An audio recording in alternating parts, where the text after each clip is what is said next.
Chapter 1. The Wound That Did Not Fester. The anatheme blade went in clean, too clean for something pulled from a corrupted fane on this nameless moon circling Davin. Horus felt the metal part his flesh with surgical precision, the kind of cut that whispered promises even as it drew blood. For a heartbeat, he almost welcomed it. The weight of the Great Crusade, the endless campaigns, the responsibilities that sat heavier on his shoulders each passing year, all of it could end with this single stroke. But War Master Horus Lupercal had not carved his way across 1,000 worlds by yielding to whispers.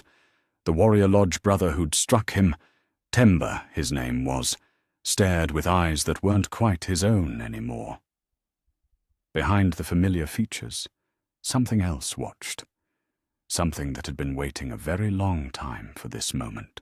"You should not have come here, War Master," Temba said, and his voice carried harmonics that made the air itself recoil. "This place belongs to older truths now." Horus stepped back, the anathem's point sliding free from his side. Blood ran down his armor, but the wound was shallow. He'd taken worse from orc cleavers and eldar blades. What troubled him was how the cut seemed to sing, a low, thrumming note that resonated through bone and sinew, promising things that had no name in any human tongue. "Stand down, brother," Horus commanded, but Temba was already raising the blade again. The weapon moved with its own will now, guided by something that had never known loyalty to the Emperor or love for humanity. The fight that followed was brief and brutal. Horus had been forged in the gene labs of terror to be the finest warrior humanity could produce, but the thing wearing Temba's face fought with the desperate fury of the damned. When it was over, Temba lay still, the anatheme fallen from nerveless fingers. But the damage was done.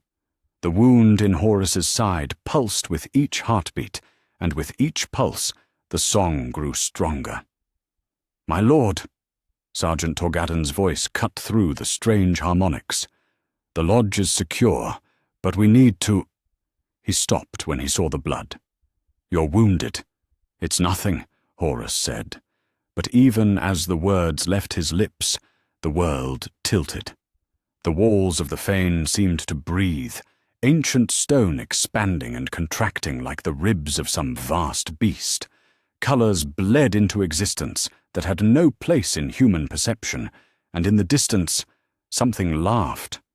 By the time they reached the vengeful spirit, the fever had taken hold. The ship's medici worked with desperate efficiency, but nothing they tried seemed to help. The wound refused to heal, despite their best efforts and the most advanced medical technology the Imperium could provide. Worse, Horus was fading.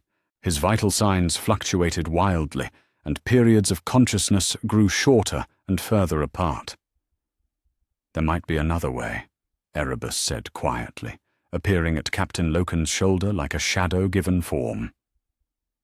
The first chaplain of the Word-Bearers had been part of the expedition, ostensibly to provide spiritual guidance. Now, his presence felt different, heavier. The local population has methods, ancient healing practices that predate imperial compliance. Loken wanted to refuse. Everything about Erebus set his teeth on edge, though he couldn't say why. But as he looked down at his gene father's pale face, watched the greatest warrior in the galaxy reduced to this, what choice did he have? The Davenite Lodge was a place of shadows and whispered secrets, built into the bones of the moon itself. Smoke from braziers filled with unidentifiable substances coiled through chambers carved from living rock. The local priests moved through their rituals with the confidence of long practice, chanting in a language that seemed to twist back on itself. "Place him here," the lead priest instructed, gesturing to a stone slab worn smooth by countless ceremonies. "The spirits of this place know how to mend what has been broken." As they laid Horus down, the War Master's eyes opened. For a moment they were clear, focused. He looked directly at Loken and spoke in a voice barely above a whisper. "Something is wrong here." Then the ritual began, and Horus fell into darkness. But this was not the darkness of death or unconsciousness. This was something else entirely, a place between places where the fundamental laws of reality grew thin. Here, in this space that was neither wholly real nor completely imaginary, Horus found himself standing in a vast cathedral of flesh and bone. The walls pulsed with their own heartbeat, and the air tasted of copper and promises. Before him stood 4 figures, each more magnificent and terrible than the last. They wore faces that shifted and changed with each glance, but their nature was unmistakable. These were the powers that had touched Temba, that had guided the Anathem to its mark, the Chaos Gods themselves, come to claim their prize. "Welcome, beloved son," spoke the one who might have been Tzinch, voice layered with 1,000 possibilities. "We have waited so long for this moment." "You are wounded," crooned another, possibly Nurgle, decay and rebirth mingling in every word. "But we can heal you, make you whole, make you more than whole. Give you everything you've ever desired," whispered a third, perhaps Slanesh, beauty and corruption intertwined. "Power beyond imagining, pleasure beyond description. The strength to crush all who oppose you," growled the fourth, likely Khorne, blood and brass in perfect harmony. "Victory eternal." For a moment, just a moment, Horus wavered. The promises were seductive, and the pain from his wound was growing worse. But then he remembered something the Emperor had once told him, back in the early days of the Great Crusade, when they'd walked together through the ruins of a compliance world. "The greatest victories, my son, are not won with blade or bolter. They are won by choosing what is right over what is easy." Horus looked at the 4 powers arrayed before him, and felt something cold settle in his chest.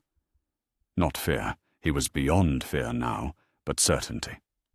"I know what you are," he said, and his voice carried across the impossible space with perfect clarity. "I know what you offer, and I know the price." The gods' forms shifted, becoming less beautiful, more desperate. "You cannot refuse us," Tzinch hissed. "We have invested too much in this moment. The anatheme was forged specifically for you. Your corruption is inevitable." "Nothing is inevitable," Horus replied. "My father taught me that.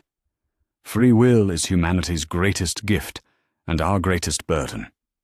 He took a step forward, and somehow the cathedral of flesh recoiled. "You offer slavery dressed as freedom, damnation disguised as salvation. I have seen what you do to those who serve you. I have fought your servants on 100 battlefields." "You fight for a god who calls himself Emperor," Nurgle wheezed. "How is that different from serving us?" "Because," Horus said, taking another step, "he never asked me to give up my soul." The cathedral shuddered. Cracks appeared in the walls of flesh, letting in light that had no source but burned with absolute purity. The Chaos Gods drew back, their perfect forms beginning to fray at the edges. "This is not over," Slanesh shrieked. "We have others, plans within plans. The game continues." "Let it continue," Horus said. And now he was walking forward with purpose, each step causing more cracks to spread through the nightmare architecture. "But it continues without me." The cathedral collapsed, and Horus felt himself pulled back to consciousness like a drowning man hauled from dark waters. He opened his eyes to find himself still on the stone slab, but everything had changed. The Davenite priests were screaming, clutching at wounds that had appeared from nowhere. Their chants had become shrieks of agony as whatever power they'd tried to channel turned on them with vicious hunger. Erebus stood at the edge of the chamber, his face a mask of shock and barely controlled fury. Their eyes met across the chaos, and Horus saw recognition there, understanding. The first chaplain of the Word-Bearers knew exactly what had just happened, and how completely his plans had just collapsed. "Get us out of here," Horus commanded, rising from the slab with fluid grace. The wound in his side was gone, healed completely, but he could still feel its echo, a reminder of how close he'd come to damnation. As they retreated from the lodge, Horus caught Erebus's arm with a grip that could crush ceramite. "We need to talk," he said quietly. "All of us. Because if what I just experienced is real, then the galaxy is in more danger than any of us realized." Erebus tried to pull away, but Horus's grip was iron. The chaplain's perfect composure cracked just enough to let something else show through, something desperate and infinitely hungry. "And you," Horus continued, his voice barely above a whisper, but carrying the weight of absolute authority, "are going to tell me exactly how long the Word-Bearers have been serving the powers I just refused." In the depths of the warp, 4 gods raged at their failure. But on Davin's nameless moon, under the light of alien stars, the future of humanity had just changed course. The greatest of the Emperor's sons had been tested in the crucible of ultimate corruption and emerged pure. The Horus heresy, the greatest civil war in human history, had just been prevented before it could begin. But as Horus would soon learn, some victories carry their own terrible burdens. The galaxy was about to become a very different place than anyone could have imagined. Chapter 2. The Truth Unveiled. The summons went out across the sector within hours of Horus's emergence from the Serpent Lodge. Not a request or an invitation, a direct order from the War Master himself, transmitted on priority channels that cut through the usual static of campaign logistics and fleet movements. 3 words carried more weight than any formal proclamation. "Brothers, come, now." Fulgrim arrived first, his flagship dropping out of the warp with characteristic precision. The Phoenician had been prosecuting a compliance action 2 systems over when the message reached him, and he'd abandoned the campaign without a second thought. As his shuttle touched down in the Vengeful Spirit's main hangar, Fulgrim's perfect features showed something rarely seen there: genuine concern. "What's happened?" he asked, as soon as he saw Horus waiting at the airlock. "Your message was unlike you." Horus clasped his brother's shoulder, feeling the familiar warmth of their bond. Of all his siblings, Fulgrim had always been the easiest to talk to, the one who understood the weight of leadership without drowning in its depths. But today, even that easy familiarity felt fragile. "Wait," Horus said. "Let the others arrive. I'll only tell this story once." Magnus came next, the Crimson King materializing in the ship's strategium with barely a ripple in the warp. His single eye, the other lost to bargains Horus was only now beginning to understand, fixed on the War Master with uncomfortable intensity. "You have been touched by something," Magnus said without preamble. "The psychic resonance around you is unusual." "That," Horus replied grimly, "is why you're here." Mortarian's arrival was heralded by the distinctive rumble of Death Guard engines. The Lord of the Death Guard had been in the outer system, conducting void warfare exercises with his fleet. When he strode into the strategium, bringing with him the faint chemical tang that always surrounded his legion, his gaunt features were set in their usual scowl, but his eyes held questions. "This had better be worth interrupting my training schedule," Mortarion growled. "The Death Guard have campaigns to win." "Trust me, brother," Horus said. "It is." The last to arrive was Angron, and his coming was anything but subtle. The World Eater's strike cruiser translated in-system broadcasting Vox challenges on all frequencies, as if looking for a fight before they'd even docked. When the Red Angel himself entered the strategium, the butcher's nails in his skull sparked visibly, sending micro-arcs of electricity across his scalp. "Finally!"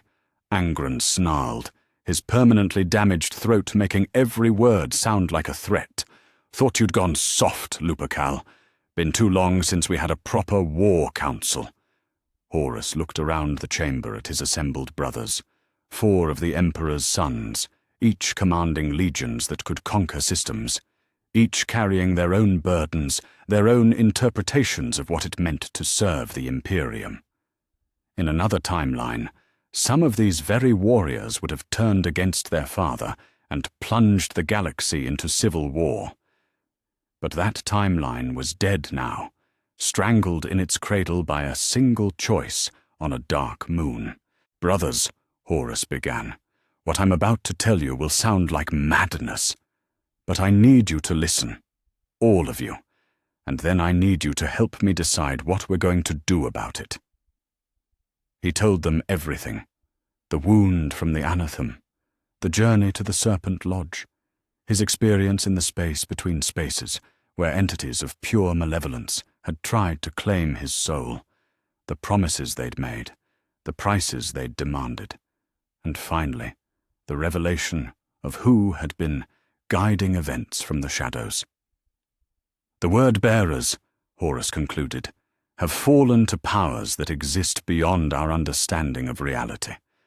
They worship what they call the primordial truth, entities that feed on emotion and corruption.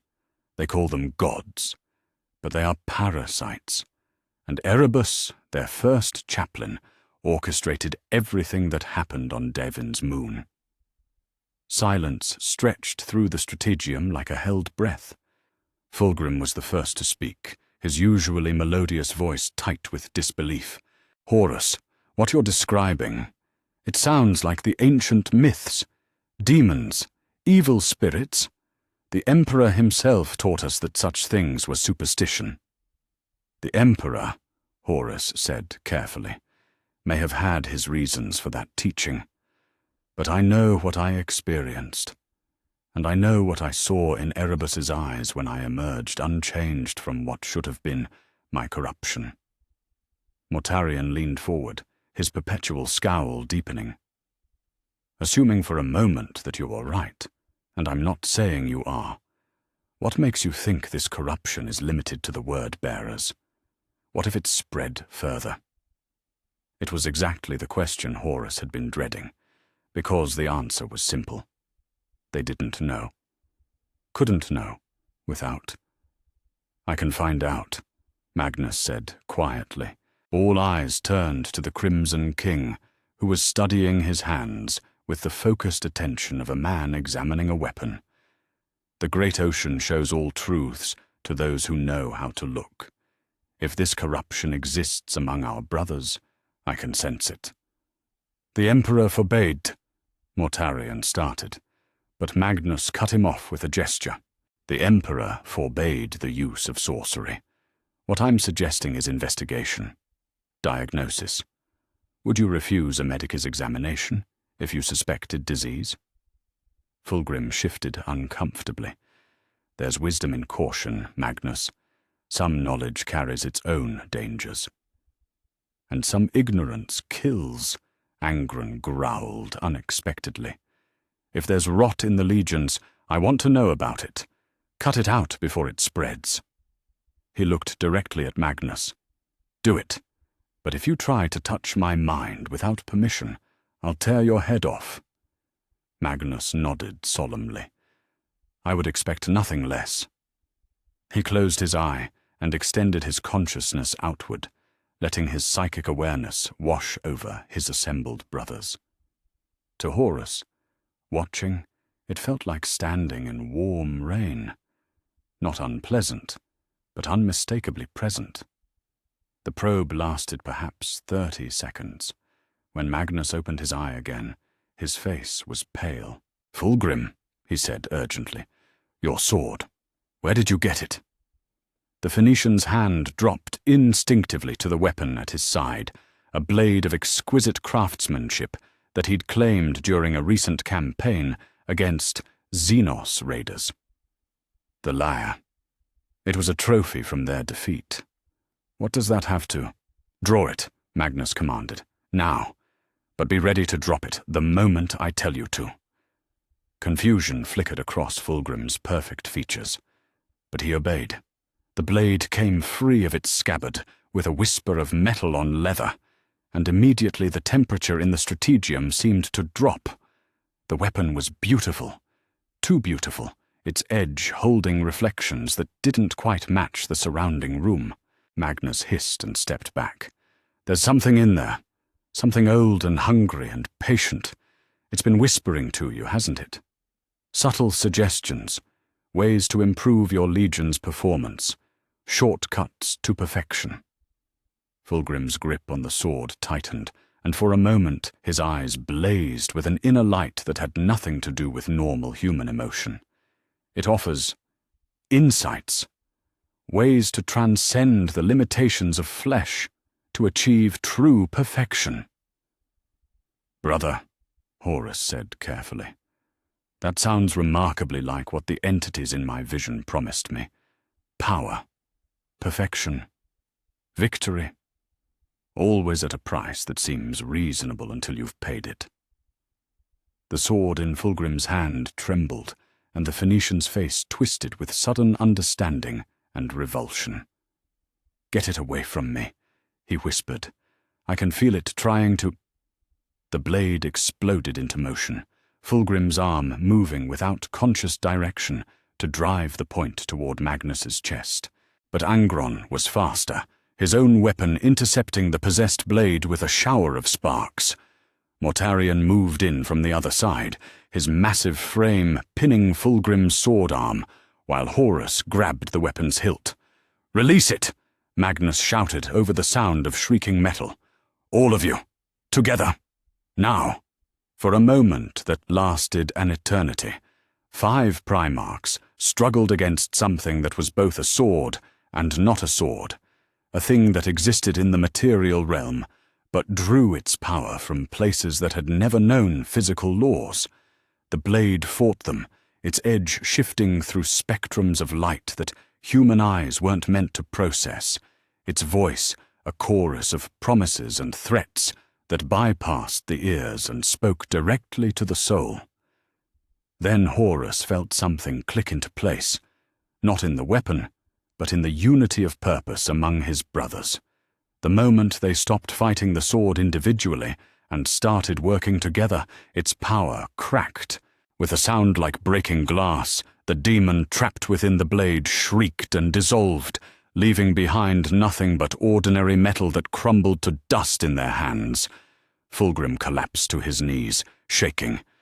"Emperor's blood," he whispered.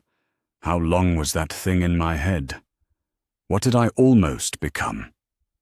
"What we all could become," Horus said grimly, helping his brother to his feet. "If we let fear and pride and ambition make our choices for us." He looked around at the assembled Primarchs, seeing his own determination reflected in their faces.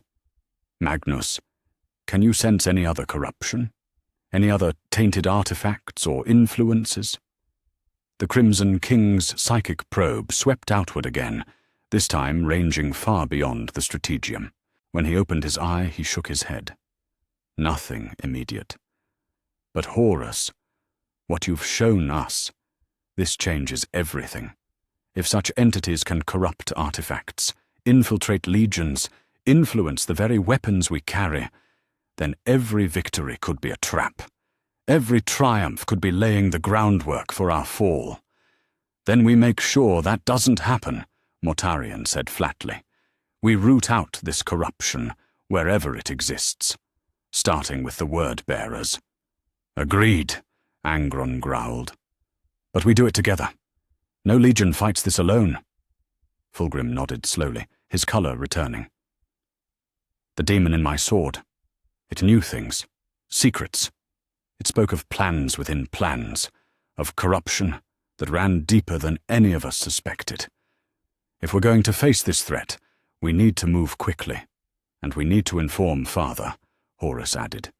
Whatever his reasons for keeping the truth about these entities secret, he needs to know that the secret is out, that we know what we're facing. Magnus frowned. That's going to be a difficult conversation. The Emperor's restrictions on psychic investigation exist for good reasons. When he learns that I used my abilities to probe for corruption, he'll understand, Horus said, with more confidence than he felt, because the alternative, letting this corruption spread unchecked, is unthinkable. He looked around at his brothers, feeling something he hadn't experienced since the early days of the Great Crusade. Unity of purpose, trust, the knowledge that whatever came next, they would face it together. Brothers, he said formally, I propose we establish new protocols immediately, joint operations to investigate any suspected corruption, shared intelligence on artifacts and influences that seem unusual, and a commitment that no legion acts alone when facing threats that go beyond the material realm. Seconded, Fulgrim said immediately. Agreed, Mortarion nodded. You have my support, Magnus added. Angron just grinned, the expression made fearsome by his skull-mounted augmetics. Finally, a war worth fighting. As the Primarchs began planning their response to the Chaos threat, none of them could know how completely their unity had just rewritten the future. In another timeline, they would have been divided by suspicion and manipulated into civil war. But here, in this moment, they had chosen trust over paranoia, cooperation over competition. The Word-Bearers' plans lay in ruins. The Horus heresy would never come to pass. And somewhere in the depths of the warp, 4 ancient powers raged at the sight of their perfect scheme crumbling into dust, destroyed not by force of arms, but by the simple decision of brothers to stand together rather than fall apart. The real war, the war for humanity's soul, was just beginning, but for the first time in 10,000 years, it was a war that Chaos might actually lose. Chapter 3. The Purge of Colchis. The assembled fleet that translated into the Colchis system 3 days later was unlike anything the galaxy had seen since the earliest days of the Great Crusade. 7 Legion battle barges hung in the void like predatory leviathans, their hulls bearing the colors of as many different Primarchs. The sons of Horus led the formation, flanked by the elegant vessels of the Emperor's children and the brutal, functional ships of the World Eaters. Behind them came the Death Guard's plague-green cruisers, the Thousand Suns' arcane vessels crackling with barely contained psychic energy, the Salamander's forge-black warships, and, most surprising of all, the pristine blue and gold of the Ultramarines' 13th Expeditionary Fleet. Robert Guilliman had received Horus's urgent transmission while conducting compliance operations in Ultramar. The message had been brief but compelling. Corruption in the Word-Bearers. Immediate action required. Unity of purpose essential. The Lord of Macragga had dispatched his fastest ships within the hour, arriving just as the assault began. Signal from the surface, reported Captain Loken from the Vengeful Spirits Bridge. The Word-Bearers are broadcasting on all frequencies. They're calling it a religious celebration. Horus stood before the massive viewing port, watching as scanner returns revealed the true scope of what Lorgar had built on his homeworld. Colchis had always been a world steeped in religious tradition, but what the augurs showed now defied comprehension. Vast temples had sprouted like cancerous growths across the planet's surface, their geometries hurting to look at. Ritual fires burned in patterns that seemed to writhe and shift when observed directly. And above it all, a psychic miasma so thick that even non-psychers could feel it pressing against their minds like oily fingers. "It's obscene," Vulcan rumbled, his deep voice carrying across the bridge's vox channel. The master of the salamanders had seen the horrors of old night, had fought Xenos abominations, and witnessed the worst excesses of human barbarism. But this was different. This was corruption from within, the deliberate perversion of everything the Great Crusade represented. "How long?" Magnus asked, his psychic voice tight with controlled fury. "How long has this been building while we pursued the stars?" "Too long," Horus replied. He turned from the viewing port to address the assembled strike force commanders. Representatives from 7 legions stood in the strategium, each bearing the authority to speak for their Primarch. It was an unprecedented gathering, not just of military might, but of unified purpose. "The word-bearers have had decades to entrench themselves," Guilliman observed, studying tactical displays with the clinical precision that made him the finest strategic mind among the Primarchs. "Their defensive positions are impressive. Multiple void shields, orbital defense platforms, an entire system fleet. But they've made a critical error." "Which is?" Fulgrim inquired, still visibly shaken from his encounter with the demon sword, but determined to prove his loyalty through action. "They've concentrated everything here," Guilliman continued. "All their corruption, all their resources, all their effort focused on turning Colchis into some kind of spiritual fortress. It makes them powerful, but it also makes them predictable and vulnerable." Angren laughed, the sound harsh as grinding metal. "You're overthinking it, brother. Point me at the enemy and let me loose. The nails don't care how many temples they've built." "Careful, Angren," Magnus warned. "This isn't just a military operation. The entities they're serving, they feed on violence, on rage, on exactly the kind of fury that makes the World Eaters so effective. We need to be surgical. Precise." "The Red Angel has a point, though," Mortarion added. "Whatever we're going to do, we need to do it quickly. I can feel this place, pressing against my mind.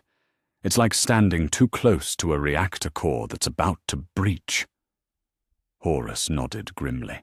The psychic pressure radiating from Colchis was growing stronger by the hour, and several crew members had already reported disturbing dreams, violent impulses, whispered voices speaking in languages that predated human civilization. If they delayed much longer, the corruption might begin affecting even the loyal legions. "Signal from the surface," Loken reported. "Lord Lorgar is requesting parley." A hush fell over the strategium. Everyone knew that Lorgar Aurelian, the Golden One, had been among the most beloved of the Primarchs, a philosopher-warrior whose passion for truth and meaning had inspired entire worlds to embrace the imperial creed. To see him fall so far. "Put him through," Horus commanded. The main display flickered, then resolved into an image that made several of the assembled warriors step back in shock. The figure that appeared was recognizably Lorgar, but changed in ways that hurt to comprehend.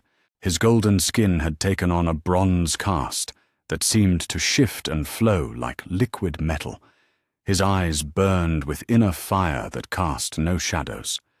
Most disturbing of all, words in a script that predated humanity crawled across his exposed flesh, writing and rewriting themselves in patterns that seemed to spell out blasphemies in every language ever spoken. "My brothers," Lorgar said, and his voice was a harmony of tones that should not have been possible for a single throat to produce. "You come to my world with weapons drawn and anger in your hearts, but you do not understand what you would destroy." "We understand perfectly," Horus replied, keeping his voice level despite the revulsion he felt. "You've betrayed everything we swore to protect. You've sold humanity's future for power." Lorgar's transformed features twisted into something that might have been a smile. "Power? Oh, my dear Horus, you still think so small. I haven't gained power. I've gained truth.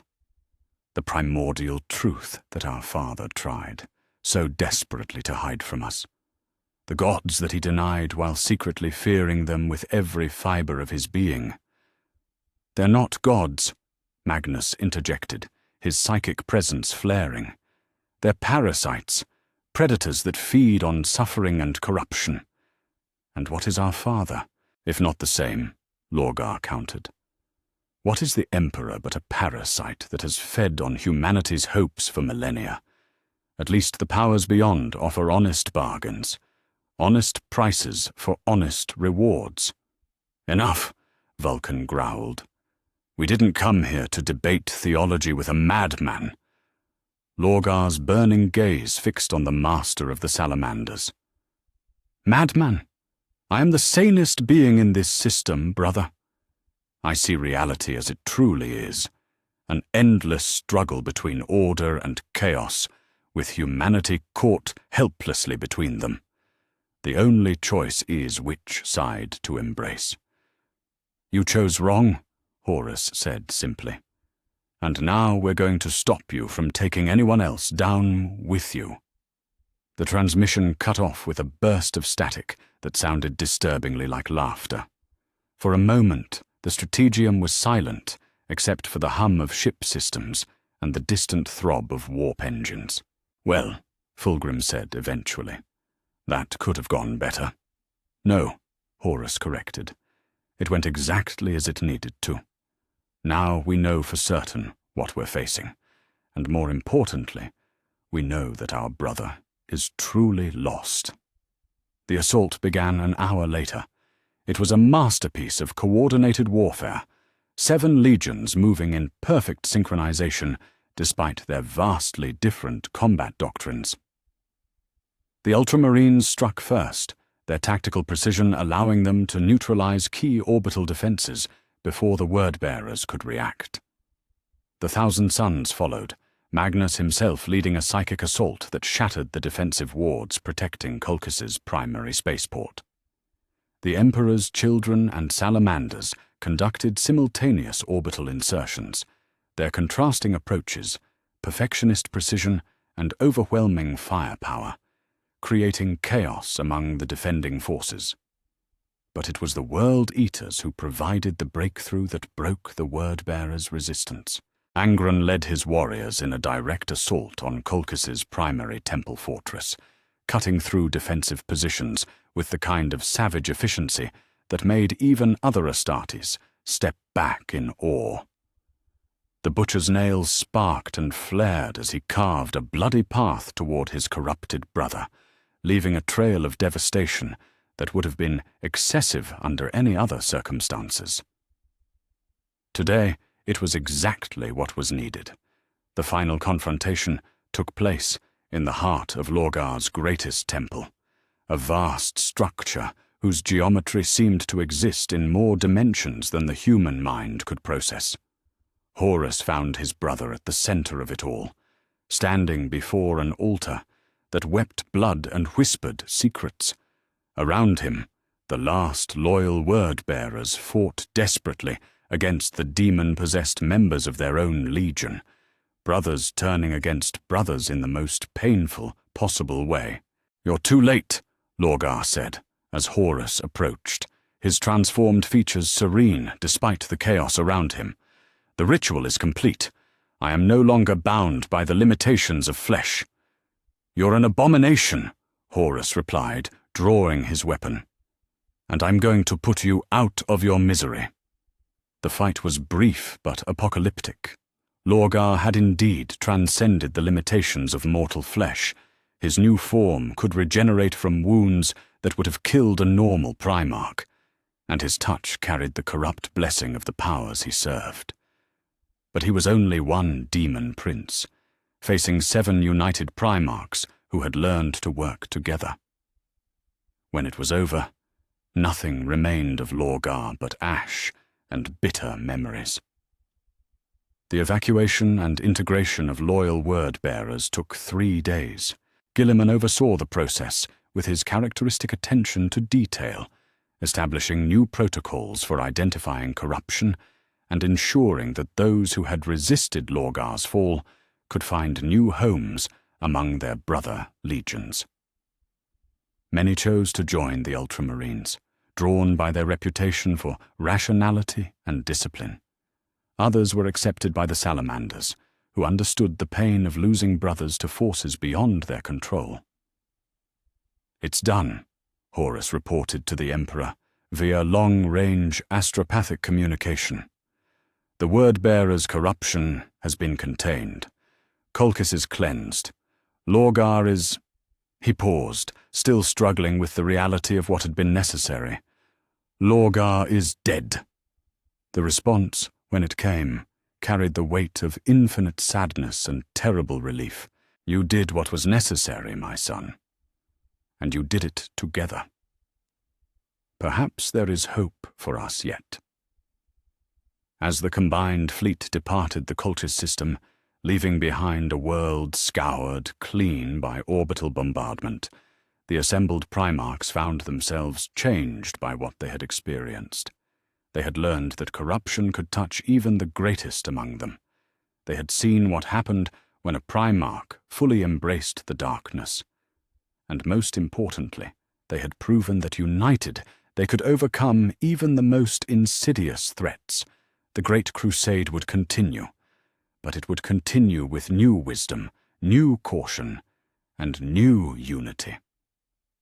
The powers of chaos had struck their first blow against humanity's greatest champions, and found themselves faced not with division and mistrust, but with brotherhood forged stronger than ever in the fires of shared purpose. In the depths of the warp, ancient entities that had counted on fraternal discord to fuel their plans began, for the first time in eons, to know fear.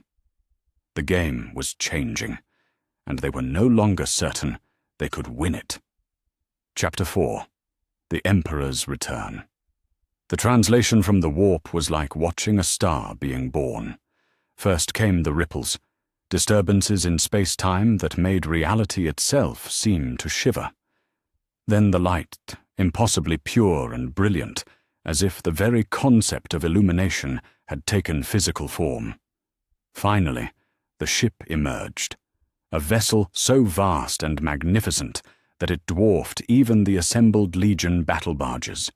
The Bucephalus, flagship of the Emperor himself, hung in the void above Davin like a golden monument to human achievement. Horus felt his heart skip in tandem, as scanning arrays confirmed what his eyes already told him. After decades of managing the Great Crusade, while his father worked in seclusion on Terra, the Emperor had come, not just a message or a representative.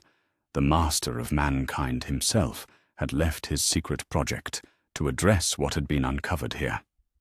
"Lord Regent," Captain Loken reported, his voice tight with awe. "We're receiving a priority transmission from the Bucephalus. The Emperor. He requests immediate audience with all assembled Primarchs aboard his flagship." The gathering in the Bucephalus's primary strategium was unlike anything in the recorded history of the Great Crusade. 7 Primarchs stood before their creator in the vast chamber, its walls adorned with murals depicting humanity's rise from old night. But it wasn't the artistic grandeur that commanded attention. It was the figure seated at the room's heart. The Emperor of mankind had never seemed more human or more divine. His physical form was that of a tall man in simple robes, unremarkable except for eyes that held the weight of 40,000 years of experience. But to the psychically gifted, he blazed like a supernova, his presence so overwhelming that even Magnus had to shield his consciousness from the sheer magnitude of directed will. "My sons," the Emperor said, and his voice carried harmonics that resonated in the bones of everyone present. "You have done something remarkable here, something that fills me with both pride and terrible regret." Vulcan was the first to speak. "Father, we only did what was necessary. The corruption..." Was my failure to properly prepare you?"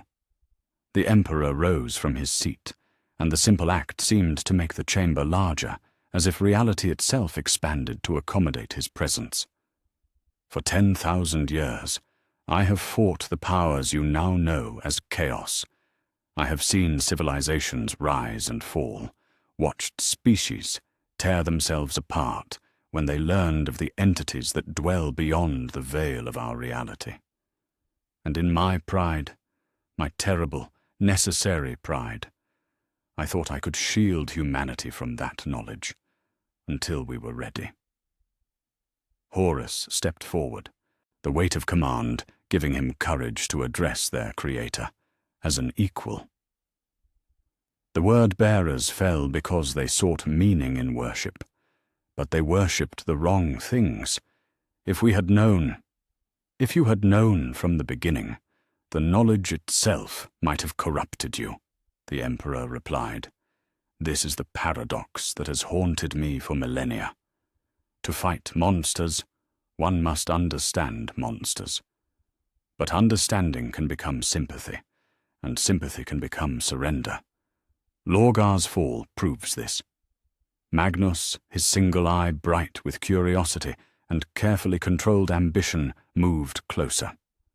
"Father, the entities we faced, they exist in the medium I use for my legion's abilities, the great ocean as we call it. Have we been in danger all this time?" The Emperor's gaze settled on his psychically gifted son with an intensity that made the air itself seem to thicken. For a long moment, he said nothing. When he spoke, his voice carried infinite gentleness and infinite weight. "Magnus, my brilliant, proud Magnus, yes, you have been in constant danger. Every time you or your sons touch the warp, you risk more than your lives. You risk your souls. But you have also been humanity's greatest hope." "I don't understand," Magnus admitted, a rare note of uncertainty in his voice. The Emperor gestured, and the chamber's lights dimmed. In the resulting twilight, holographic displays began to form. Not the crude projections of human technology, but something far more sophisticated. Three-dimensional maps of unimaginable complexity filled the air, showing passages and tunnels that seemed to extend through dimensions that had no names. "Behold the webway," the Emperor said. "The Eldari's greatest achievement, a network of tunnels through the warp that allows travel without exposure to the entities that dwell there. For centuries, I have been working to adapt their technology for human use, to create a method of interstellar travel that does not require navigators, does not risk chaos corruption, and can unite humanity across the galaxy in ways previously impossible." Guilliman studied the displays with his characteristic analytical precision. "The strategic implications are staggering. If humanity could travel without risk of warp exposure, we could consolidate our holdings, improve communication, eliminate the isolation that makes worlds vulnerable to corruption." "Precisely," the Emperor confirmed. "But the project requires more than technology. It requires psychic manipulation of a kind that only I possess. Or so I believed until recently." His gaze returned to Magnus.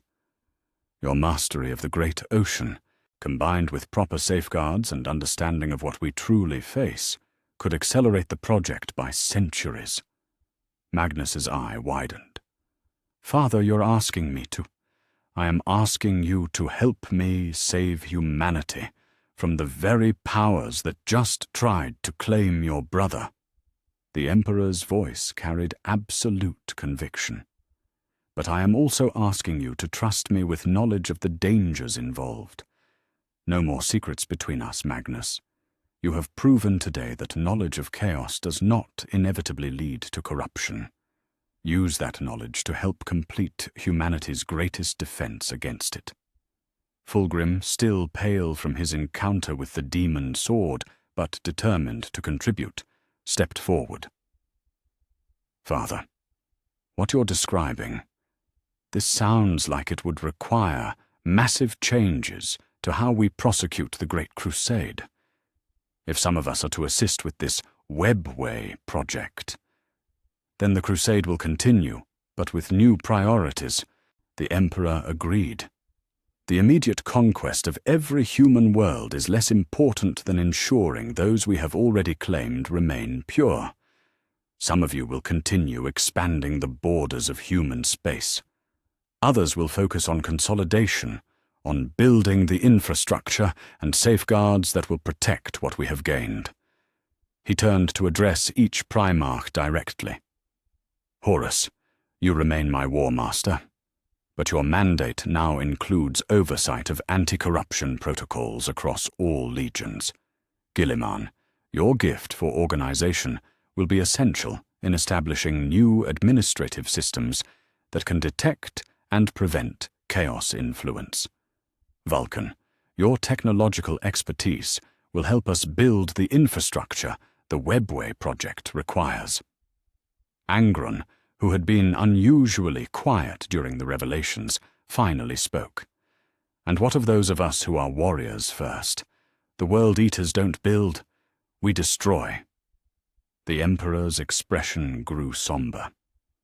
Angron, my son, your legion's role will be perhaps the most crucial of all. When chaos strikes directly, and it will, now that its schemes have been exposed, you will be humanity's sword. But I ask that you consider allowing me to remove the devices that torment your mind.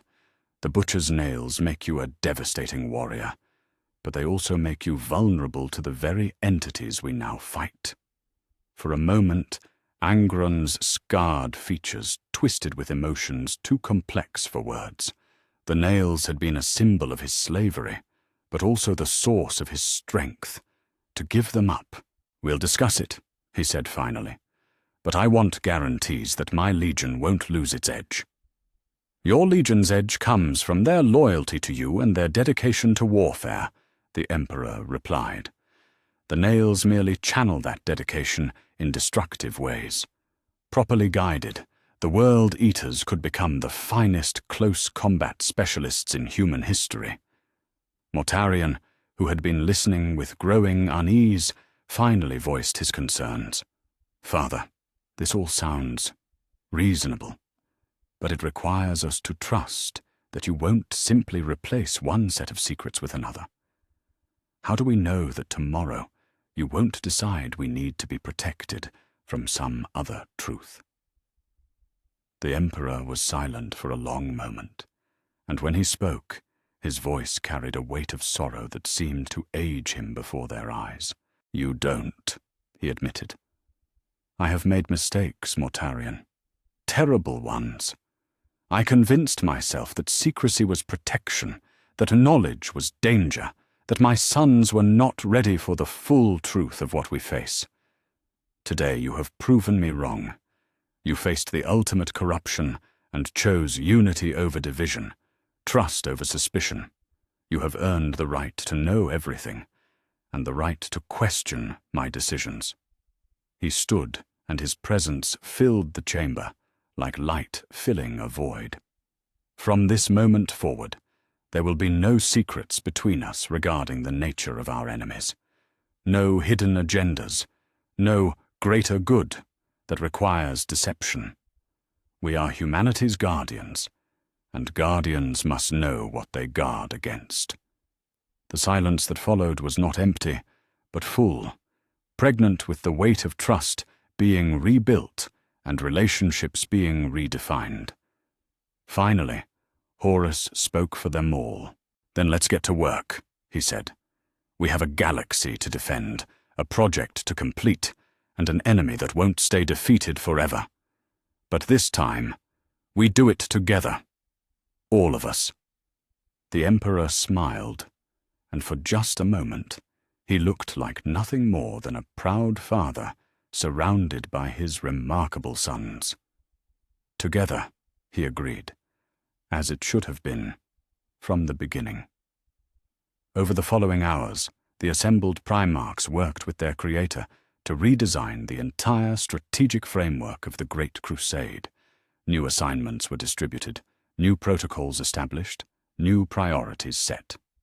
Magnus would indeed assist with the Webway project, but with full knowledge of the risks and proper safeguards in place.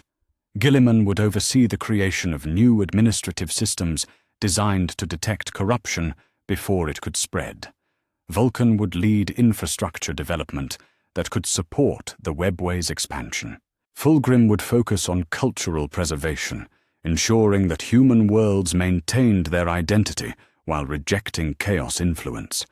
And through it all, the knowledge that they were no longer fighting blind gave each of them strength they hadn't known they were missing. The powers of chaos had counted on ignorance and division to fuel their schemes. Instead, they had created the very unity that would ultimately defeat them.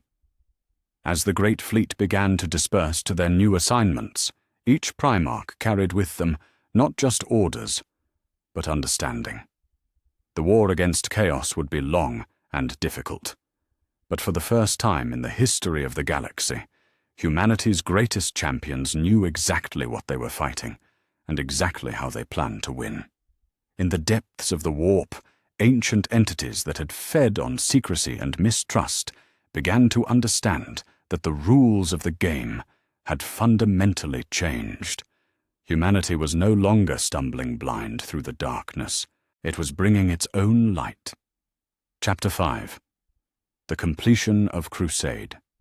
2 years had passed since the revelation at Davin, and the galaxy bore the marks of transformation everywhere the Imperial Eagle flew. What had begun as a desperate response to chaos corruption had become something unprecedented in human history. The first truly coordinated effort by all of the Emperor's sons working toward a unified purpose. Standing on the observation deck of the Iron Blood, Rogel Dawn watched as massive construction platforms moved into position around Olympia. Below him, the planet that had once been Perturabo's prison was being transformed into something that would have seemed impossible just months earlier. A fortress world that combined the best defensive innovations of both the Imperial Fists and the Iron Warriors. "The tertiary shield generators are in position," Perturabo reported, his voice carrying across the command channel with something that might have been satisfaction. "Integration with the primary defense grid should be complete within the week." Dawn nodded, studying the tactical displays with the methodical attention that had made him the finest defensive strategist among the Primarchs. What he saw there filled him with quiet pride, not just in the engineering marvel taking shape below, but in the relationship that had made it possible. In another timeline, he and Perturabo would have been bitter rivals, their different approaches to warfare driving them apart until they became enemies. Here, with the threat of chaos unifying their purpose, they had discovered that their skills complemented each other perfectly. Dawn's unwavering dedication to protection, combined with Perturabo's innovative engineering genius, had created defensive systems that surpassed what either could have achieved alone. "Your modifications to the Void Shield array are remarkable," Dawn admitted, something he would never have done before learning to set aside his pride. The overlapping frequencies should make them nearly impossible to penetrate, even with chaos sorcery. "And your kill zones ensure that anything that does get through will regret it," Perturabo replied. There was no sarcasm in his voice, just the simple acknowledgement between brothers who had learned to value each other's contributions. The fortification of Olympia was just one of dozens of similar projects across the galaxy. Every major world in the Imperium was being upgraded with defenses designed not just to repel conventional invasion, but to resist the specific corruptions of chaos. Sanctified materials blessed by the Emperor himself. Psychic dampeners based on Magnus's research into warp phenomena. Monitoring systems that could detect the subtle signs of corruption before it could spread. It was the largest construction project in human history, and it was working. 3 sectors away, in the Ghoul stars where the last remnants of human independence had finally accepted imperial compliance, Angron stood in what had once been a refugee camp and was now becoming a thriving settlement. The transformation was not just in the physical structures rising from the ash-blasted ground, but in the man who oversaw it. The surgical removal of the butcher's nails had taken place 6 months earlier, a delicate operation performed by the combined medical expertise of 5 legions. The Emperor himself had overseen the procedure, using techniques that blended advanced technology with psychic healing to extract the devices without destroying the neural pathways they had corrupted. The operation had saved Angron's life and his soul. For the first time since his childhood on Nuceria, the Red Angel could think clearly, feel deeply, choose his actions without the constant pressure of artificial rage driving him toward violence. The change had been remarkable to witness. "The housing blocks will be ready for occupation next week," reported Captain Khan, who had overseen his own transformation from a glory-seeking berserker to a thoughtful leader of men. "The children are already calling it the Angron Quarter." Angron smiled, an expression that would have been impossible with the nails constantly firing in his skull.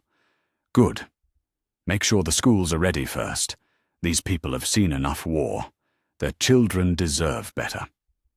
It was a sentiment that would have been incomprehensible to the old Angron, driven by mechanical fury to seek nothing but the next battle. But the real Angron, the man who had once led gladiator slaves against their oppressors out of genuine compassion for the downtrodden, was free to emerge at last. The World Eaters had followed their Primarchs' transformation, evolving from berserkers into something unprecedented. Space Marines who specialized not in mindless slaughter, but in protective warfare. They fought when fighting was necessary, but they also built. They healed. They guarded the weak and lifted up the fallen. Across the galaxy, similar transformations were taking place. Fulgrim's Emperor's children had become not just warriors, but artists and diplomats, using their pursuit of perfection to preserve the cultural heritage of compliant worlds. Mortarian's Death Guard had turned their expertise with toxic environments into a massive decontamination effort, cleansing worlds that had been poisoned by war or industrial disaster. Even the Primarchs, who had always been loyal, found new dimensions to their purposes. Vulcan's salamanders had become the backbone of the Imperial construction effort, their forge skills creating infrastructure that could support billions. The Khan's white scars served as rapid response forces, moving between trouble spots to provide aid or protection wherever the need was greatest. But perhaps the most remarkable transformation was taking place on Terra itself, deep within the Imperial Palace, where Magnus worked alongside the Emperor on the Webway project. The massive chambers beneath the throne had become a wonderland of psychic architecture, where the impossible geometries of warp tunnels were being carefully shaped into something that could serve human purposes. "The junction at Proxima is complete," Magnus reported, his consciousness extending through dimensions that had no names to inspect his work. "We should be able to establish our first stable connection within the month." The Emperor, his true form hidden behind psychic barriers that made him appear as nothing more than a tall man in simple robes, nodded with satisfaction. "Excellent. And the safeguards?" "Triple redundant," Magnus replied. "Any sign of chaos influence, and the entire section seals automatically. We've learned from our enemies' mistakes. They thought they could use warp technology without protection. We know better." The knowledge gained from confronting chaos directly had indeed proven invaluable. Instead of stumbling blindly into the same traps that had destroyed countless civilizations, humanity was building its defenses with full awareness of what it faced. Every system had backup systems. Every connection had emergency disconnects. Every tunnel had monitoring stations, staffed by Sisters of Silence, who could detect even the subtlest warp influences. It was careful work, methodical work, but it was working. The first test connections had been established between Terra and Luna, then extended to Mars. Soon, the entire Sol system would be connected by webway tunnels that allowed instantaneous travel without exposure to the chaos-haunted realm of the warp. From there, the network would spread outward, world by world, until the entire Imperium could be linked in ways that the Emperor had dreamed of for millennia. The completion of the Great Crusade itself came not with a single dramatic battle, but with a quiet ceremony on a world whose name would be forgotten within a generation. Kedalak VII had been the last holdout, a human colony that had somehow maintained its independence through the chaos of Old Night and the expansion of the Great Crusade, not through strength of arms or advanced technology, but through simple, stubborn determination and a deeply held belief that they were better off alone. The negotiations had taken months, not conquest, but persuasion. The Primarchs had learned that sometimes the greatest victories came not from defeating enemies, but from making them into friends. When Kedalak VII finally voted to join the Imperium, they did so freely, won over by promises of protection, prosperity, and representation in the growing galactic government. Horus stood on the world's capital landing pad as the Treaty of Compliance was signed, watching as the last independent human world formally entered the Imperium of Man. Behind him stood his brothers, all 18 surviving Primarchs, united in purpose and brotherhood. Around them, representatives from every legion bore witness to the moment that had been dreamed of for 2 centuries. The Great Crusade was complete. For the first time since the Dark Age of technology, all of humanity was united under a single banner. "Brothers," Horus said, his voice carrying across the assembled gathering through Vox amplifiers, "today we witness the fulfillment of our Father's greatest vision. From Terra to the galactic rim, from the ancient core worlds to the furthest colonies, humanity is one. United not by conquest alone, but by choice, protected not by fear, but by knowledge, guarded not by division, but by the brotherhood we have forged together." The cheers that greeted his words came not just from space marines, but from Imperial Army soldiers, from planetary governors, from ordinary citizens who had lived to see their species achieve something that had seemed impossible when they were born. Unity on a galactic scale. Peace through strength. Hope for the future, based not on naive optimism, but on proven capability and shared purpose. As the celebration continued, the Primarchs gathered in a smaller chamber for their own private moment of reflection. They had done something unprecedented. Not just completed the Great Crusade, but transformed it from a campaign of conquest into a mission of true unification. "What now?" Fulgrim asked, his perfect features showing the kind of satisfaction that came not from personal achievement, but from shared accomplishment. "We've brought every human world into the Imperium. The Webway project progresses ahead of schedule. Our defenses against chaos grow stronger every day. For the first time in our lives, we have no wars to fight." "We build," Vulcan replied simply. "We protect what we've gained and help it grow into something worthy of the sacrifices it took to achieve." "We guard," Dawn added. "Vigilance is the price of peace."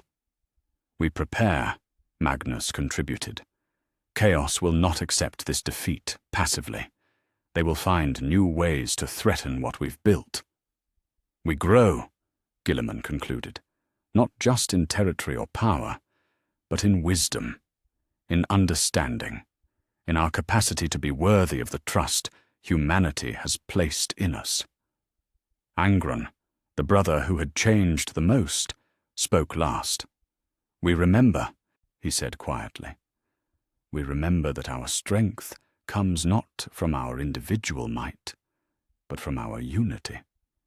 We remember that the greatest victories are won not by defeating enemies, but by making the choice to be better than we were." Outside the chamber, the celebration continued into the night. Across the galaxy, similar celebrations marked the end of an age of war and the beginning of something unprecedented in human history.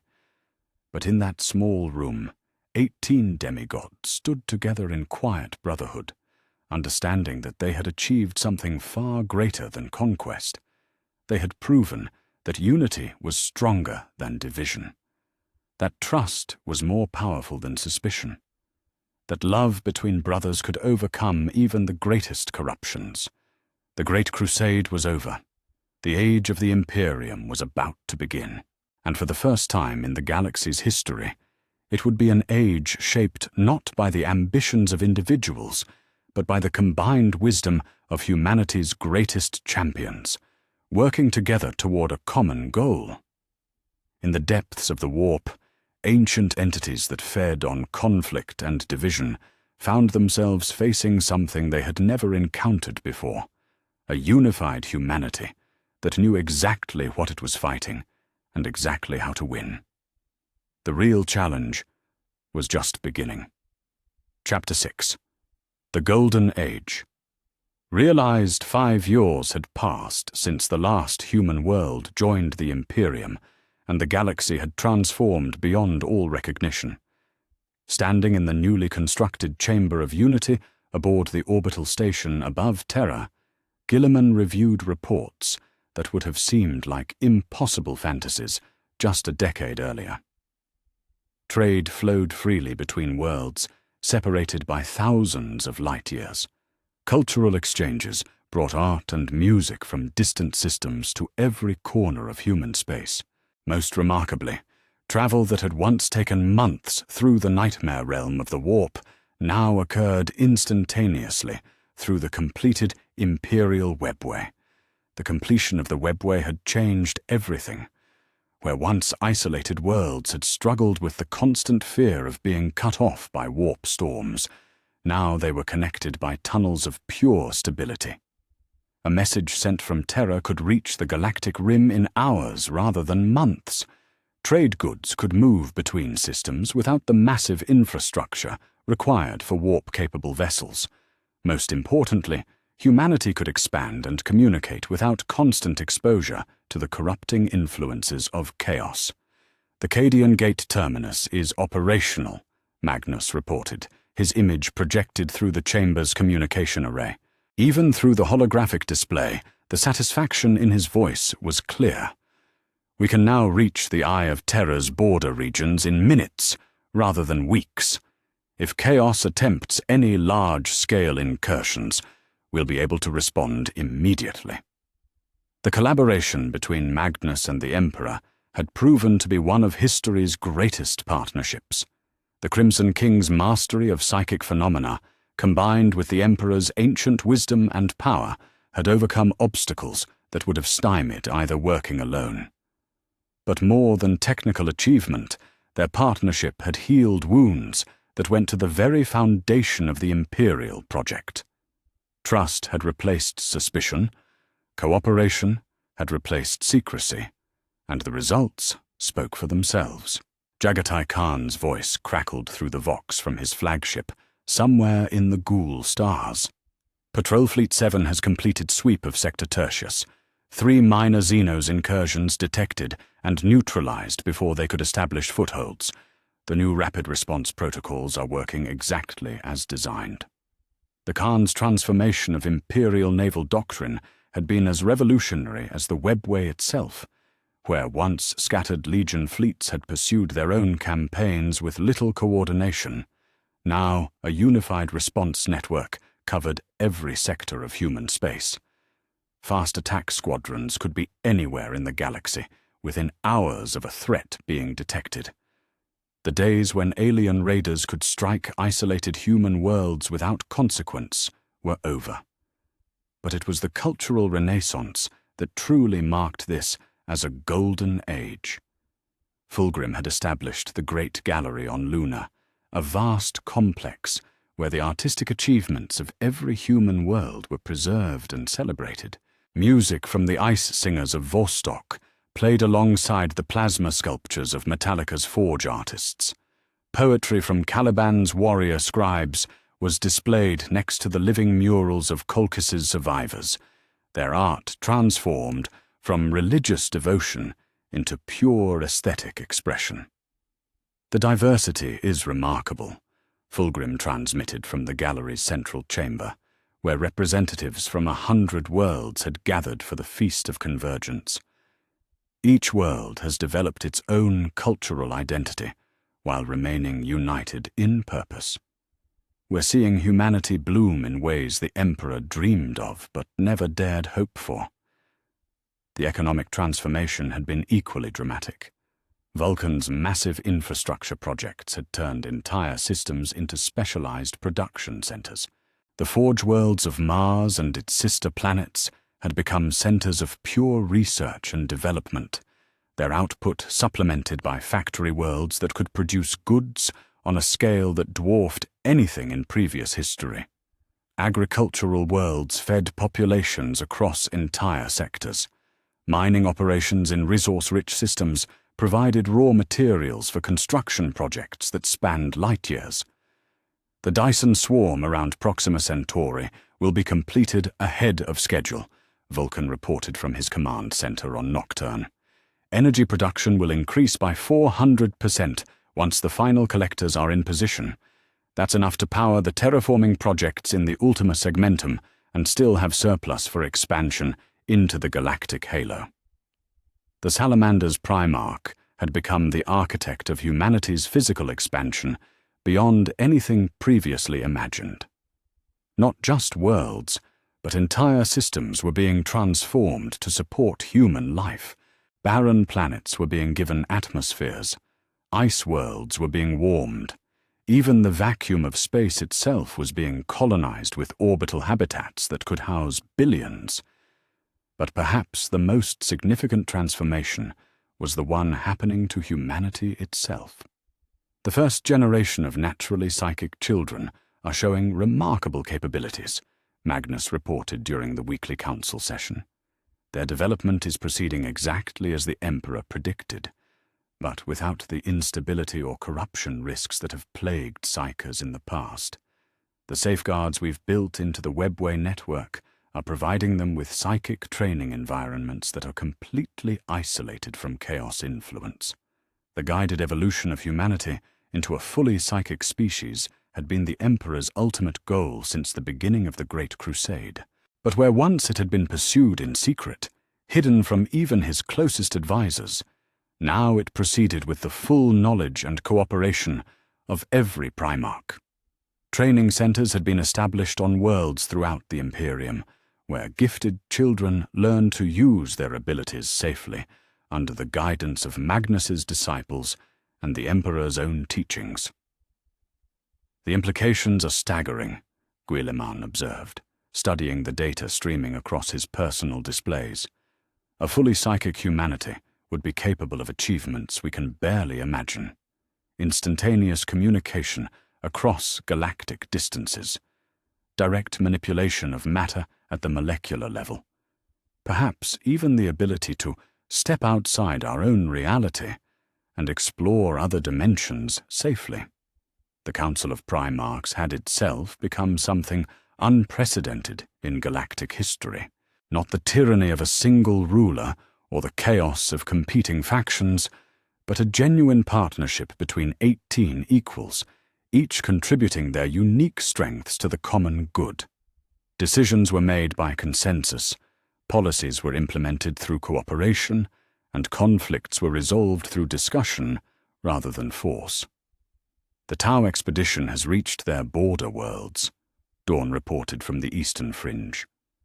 They're requesting formal diplomatic contact. Their technology is impressive, particularly their gravitic manipulation systems, but they pose no immediate threat. recommend establishing trade relations. It was characteristic of this new age that humanity's response to discovering alien civilizations was diplomacy rather than immediate conquest. The Imperium was secure enough, confident enough, to afford generosity to those who posed no threat. Trade agreements had been established with several minor Xeno species. Cultural exchanges were bringing new perspectives to human art and science. The galaxy was becoming a more diverse and interesting place. Not that vigilance was abandoned. Some alien species remained irredeemably hostile to human life. The Orcs continued to launch their endless wars, though now they faced coordinated Imperial responses that crushed their wars before they could gain momentum. Dark Eldar raids were met with retaliations so swift and devastating that the alien pirates had largely retreated to their hidden city in the Webway.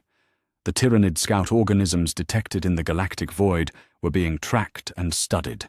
Preparations made for what Magnus's far-seeing abilities suggested would be a major threat in centuries to come. "We're stronger than we've ever been," Sanguinius observed during one of the Council's philosophical discussions. The Angel of Bile had become something of the group's spiritual center, his natural charisma and wisdom helping to resolve the few conflicts that did arise between his brothers. But strength without purpose becomes tyranny. We must never forget that our power exists to serve humanity, not to rule it. It was this principle that guided every decision the Council made. New worlds were welcomed into the Imperium as partners, not subjects. Local customs were preserved and celebrated, rather than suppressed. The diversity that had once threatened to tear humanity apart was now seen as its greatest strength. "The reports from the Ghoul stars are particularly encouraging," Corvus Corax added, his naturally secretive nature having evolved into a talent for intelligence gathering that served the entire Imperium. "The populations there have gone from desperate survivors to thriving communities in less than a generation. The combination of infrastructure development, cultural preservation, and protective oversight is creating exactly the kind of organic growth the Emperor envisioned." Mortarion, whose Death Guard had become the Imperium's premier humanitarian force, nodded agreement. "The plague worlds of the Eastern Spiral are fully cleansed now. We're seeing new settlements on worlds that haven't supported human life for millennia. The medical advances we've made by combining knowledge from all the legions. We're not just conquering death, we're conquering suffering itself." The transformation of the Death Guard had been as dramatic as any in the Imperium.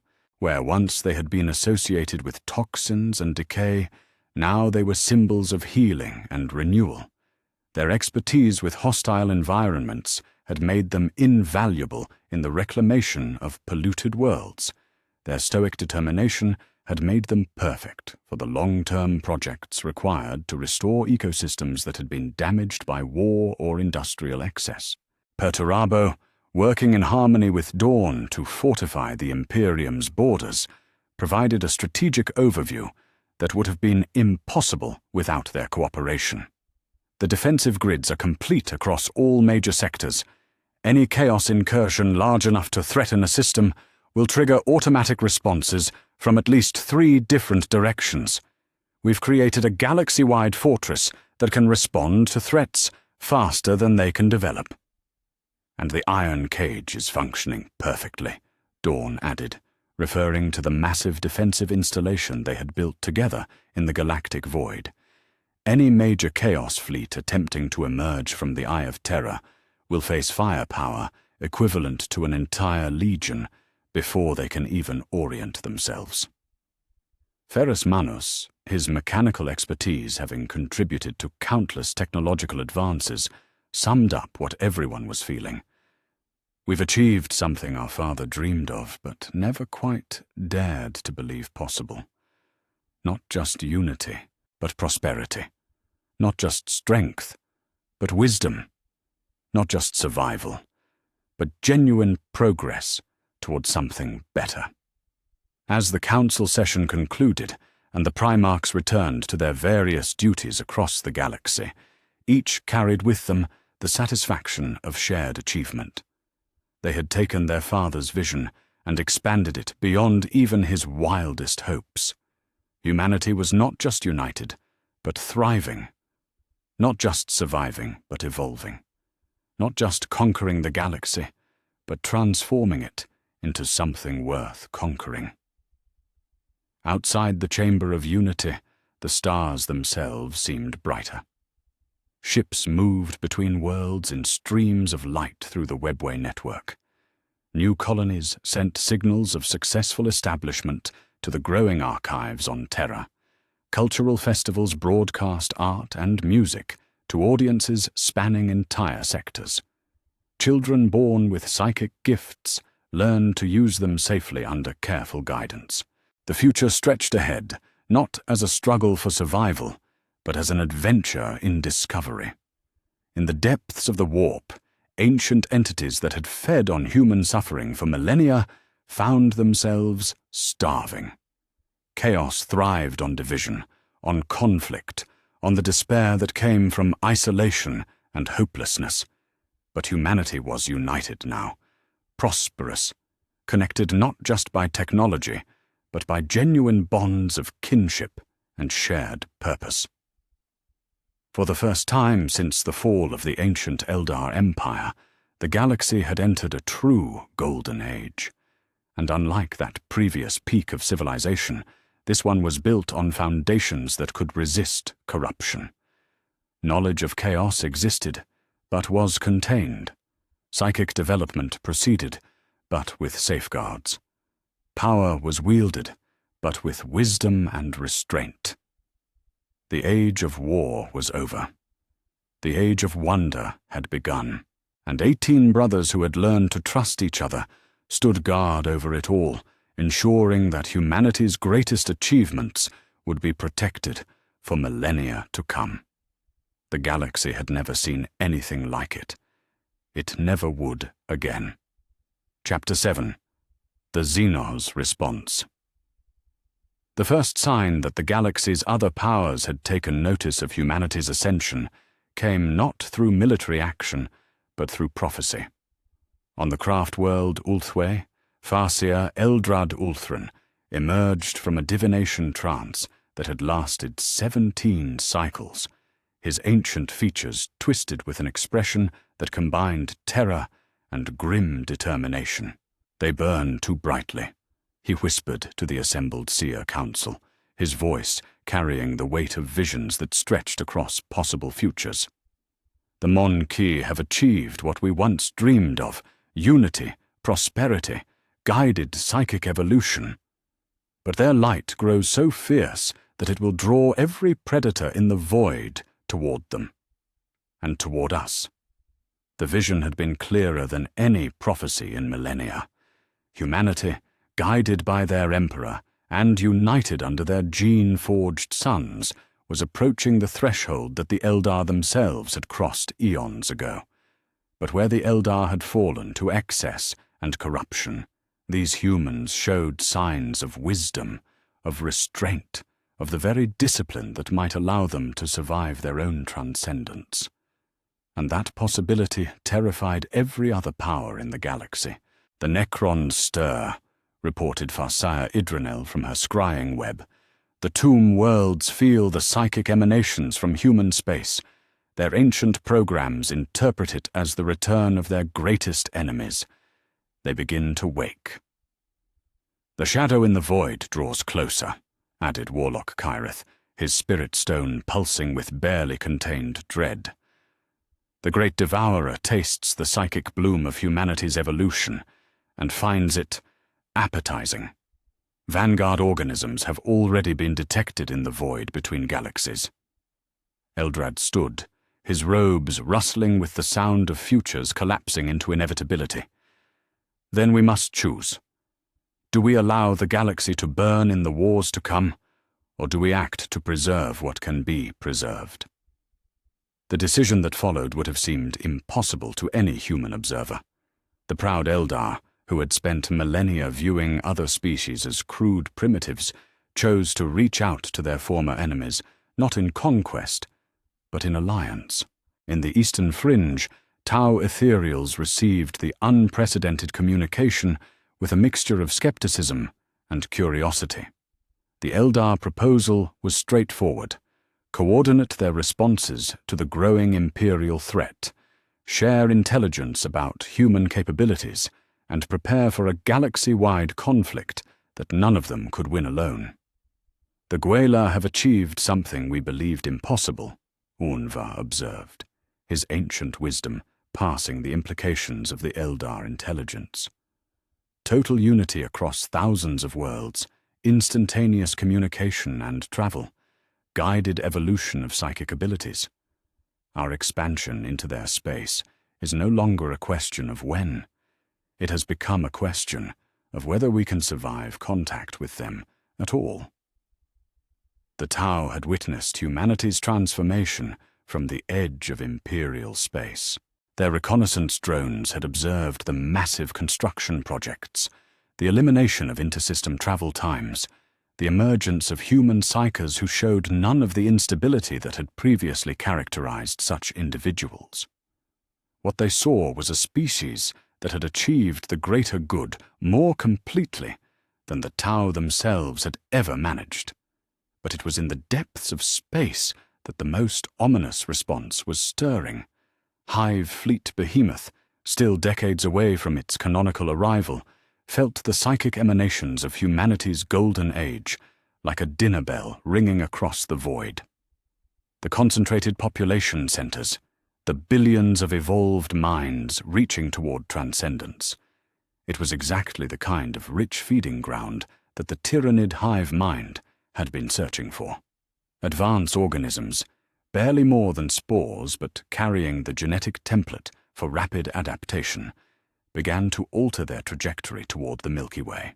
What should have been a random probe of galactic resources became a targeted approach toward the brightest psychic beacon the galaxy had ever produced. And in tomb worlds that had slumbered for 60 million years, ancient Necron protocols began their activation sequences. The monitoring systems that had watched for signs of their ancient enemies, the Old Ones and their psychic servant races, had detected something that matched their parameters too closely to ignore.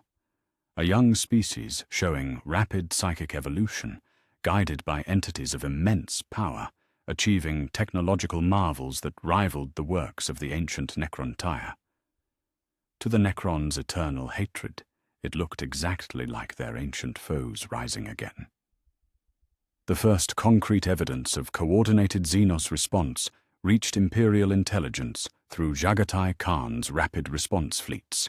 The Khan himself was aboard the strike cruiser Sword Storm when the reports began coming in from patrol stations across the galactic rim. "Contact lost with Observatory Station Tertius," reported Captain Shiban. Final transmission indicated multiple contacts, but the signature patterns don't match any known Xenos technology. It's as if 3 different species attacked simultaneously.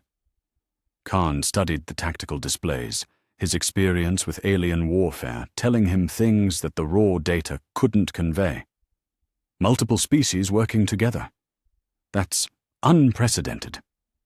Send the data to all Primarchs immediately, and prep the fleet for combat deployment. Within hours, similar reports were coming in from across Imperial space. Tau expeditionary forces had been detected operating in concert with Eldar corsairs.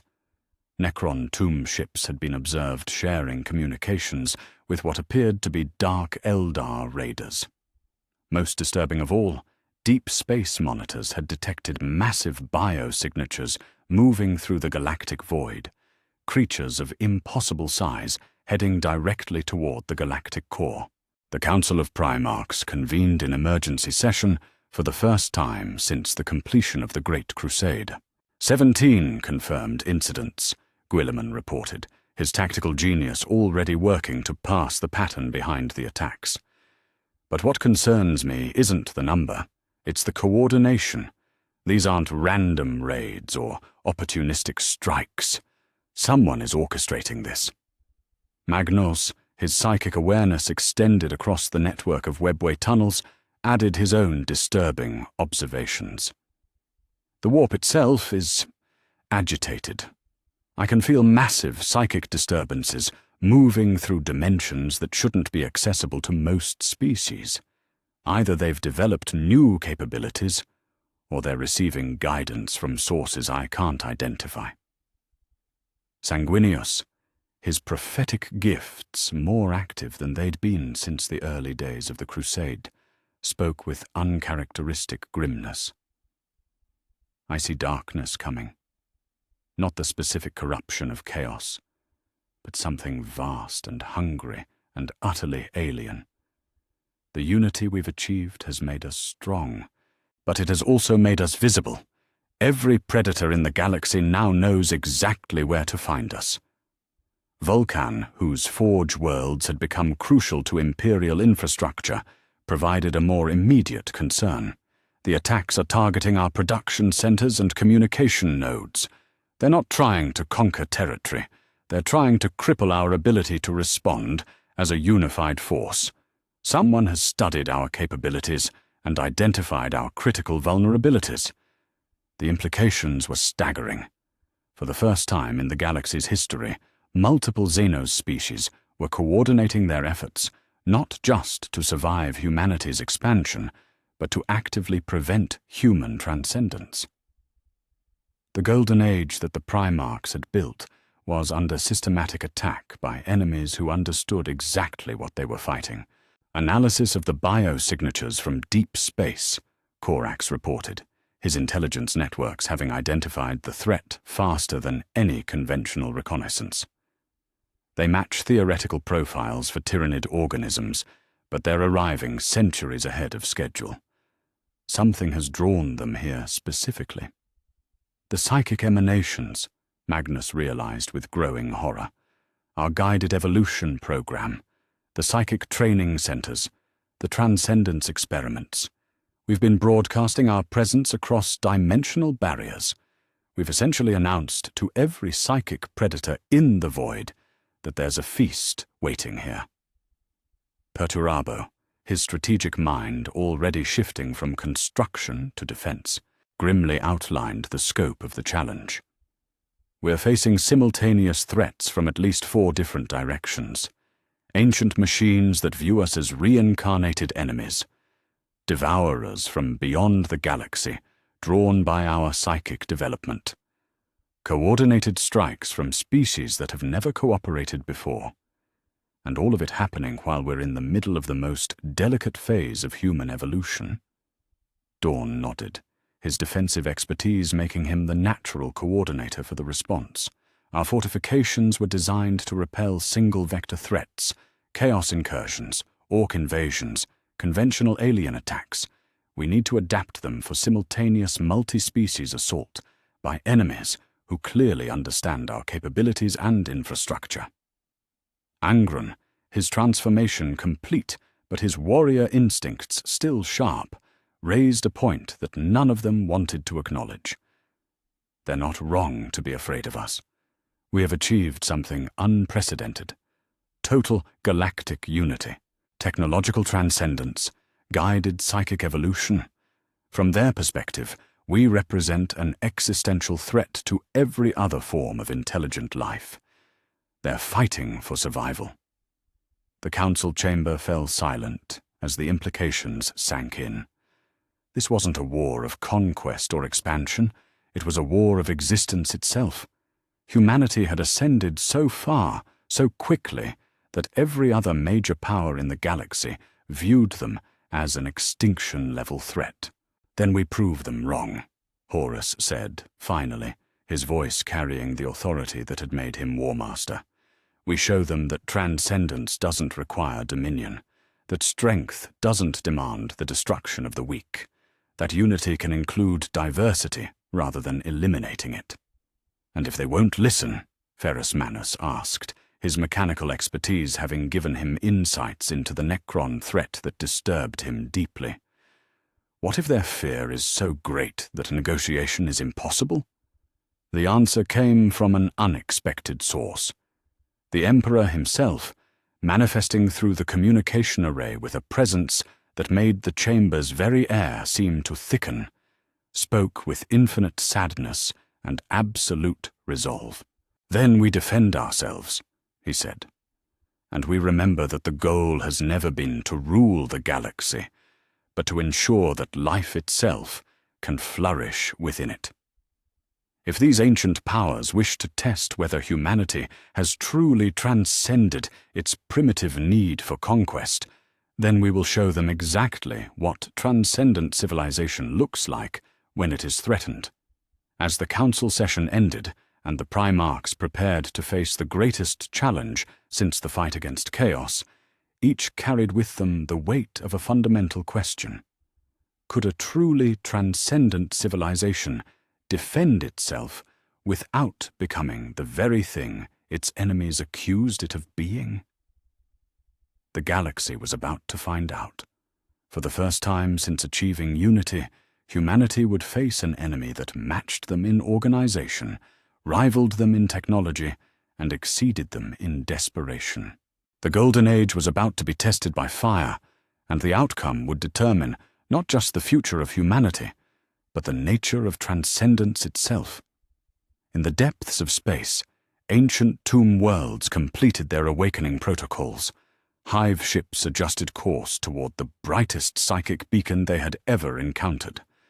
Eldar Farseers prepared for battles that would determine whether any species survived the coming storm. And 18 demigod brothers who had learned to trust each other prepared to discover whether the unity that had brought humanity to transcendence would be strong enough to preserve it. The war for the galaxy's future had begun. Chapter 8. The War of Unity. The assault began at exactly 0 hours Terran Standard Time, coordinated across 17 different sectors with a precision that would have impressed even Guilliman. In the Segmentum Solar, Necron tomb fleets emerged from dimensional pockets that shouldn't have existed. In the Eastern Fringe, Tau expeditionary forces, supported by Eldar Corsairs, struck at key communication nodes. In the galactic void, biosignatures the size of small moons moved steadily toward the galaxy's edge, while deep space monitors detected energy readings that suggested something vast was awakening in the space between stars. For the first time since achieving unity, humanity faced a war on every front simultaneously. Lion L. Johnson received the first battle reports while aboard his flagship in the Caliban system, where his Dark Angels had been conducting training exercises with Lehman Russ's Space Wolves. The sight of the two Primarchs working in concert would have been impossible to imagine just a decade earlier. The Lion's strategic brilliance and careful planning balanced by the Wolf King's intuitive tactical genius and raw aggression. "Necron contact bearing 27 Mark 5, reported Master Belial from the sensor station. "Fleet strength, Emperor's blood, that's at least 40 capital ships. They're moving in perfect formation, no wasted energy, no unnecessary communication." Russ leaned over the tactical display, his enhanced senses reading the battle space in ways that augurs and scanners couldn't match. "They're not raiding. This is extermination protocol. Look at the approach vectors. They're planning to sterilize every world in the system before moving on." The Lion nodded grimly, his mind already calculating response vectors and engagement windows. "Alert all battle groups. We engage on my mark. Fenris Prime and Caliban squadrons will hit them from the flanks, while the main force draws their attention." "Brother," Russ said quietly, using the form of address that had taken years to become comfortable between them. "This isn't like fighting orcs or rebels. These machines have been asleep for millions of years. They've had time to plan, to prepare for every possible human response." "Then we give them something they haven't planned for," the Lion replied. "We work together." The battle that followed became a textbook example of coordinated Primarch warfare. Lion L. Johnson's methodical approach to void combat, combined with Leman Russ's aggressive boarding actions, created a tactical symphony that the ancient Necron algorithms had no reference points for. When Dark Angel's precision strikes disabled enemy shields, Space Wolves' assault troops were already launching. When Space Wolves' feints drew enemy fire, Dark Angel's lance batteries were already repositioning for killing shots. 3 systems away, in the shadow of the eastern fringe, Corvus Corax materialized from stealth beside Alfarius in the command center of a covert observation post. The sight of the 2 most secretive Primarchs working together openly would have sent shockwaves through their respective legions just years earlier. Intelligence confirms the Tau have adapted our own rapid deployment protocols, Corax reported, his Raven Guard having infiltrated deep behind enemy lines.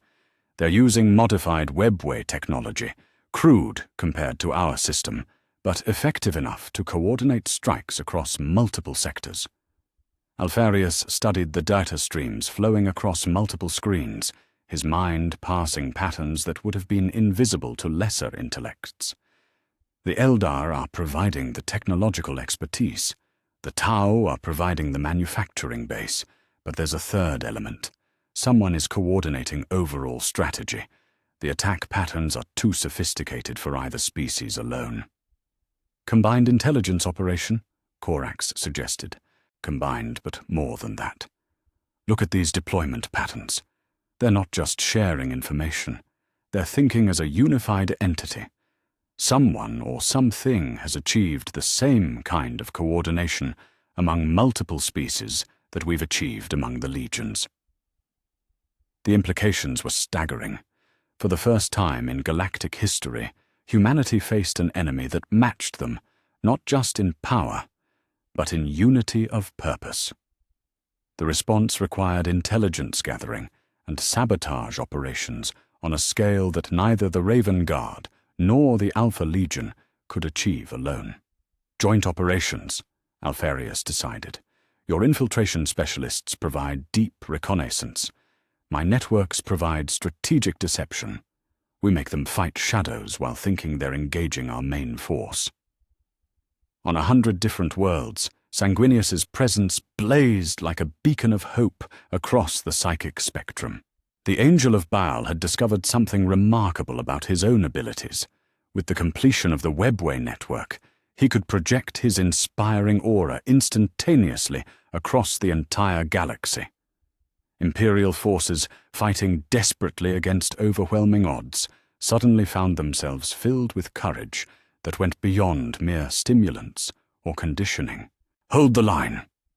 The transmission came from Macraga, where Ultramarines fought against Tau crisis suits, equipped with Eldar weaponry. The Angel is with us!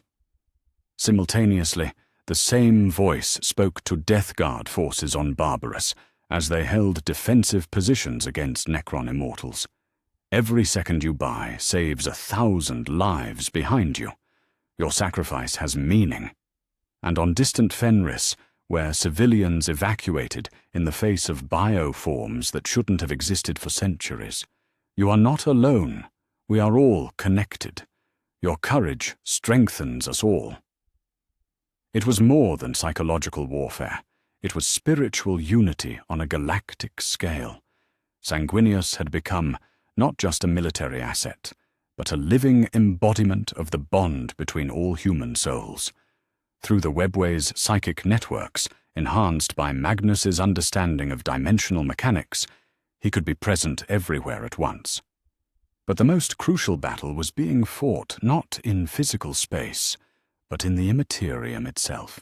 Deep within the Imperial Palace, the Emperor and Magnus worked in perfect harmony to shield human worlds from psychic attacks that came not from chaos, but from something far older and more desperate. They're using the Webway against us, Magnus reported. His consciousness extended across dimensional barriers that strained even his enhanced understanding. Ancient Eldar psychers are trying to corrupt the network from within. They know they can't match our physical forces, so they're attacking our greatest strength." The Emperor's response was to merge his consciousness with that of his son, creating a psychic entity more powerful than either could achieve alone. Together, they moved through the webway's tunnels like immune systems fighting infection, identifying and neutralizing threats before they could establish footholds.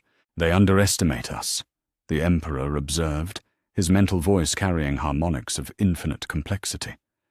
"They still think in terms of the old psychic paradigms: corruption, domination, overwhelming force. They haven't adapted to the idea of psychic cooperation."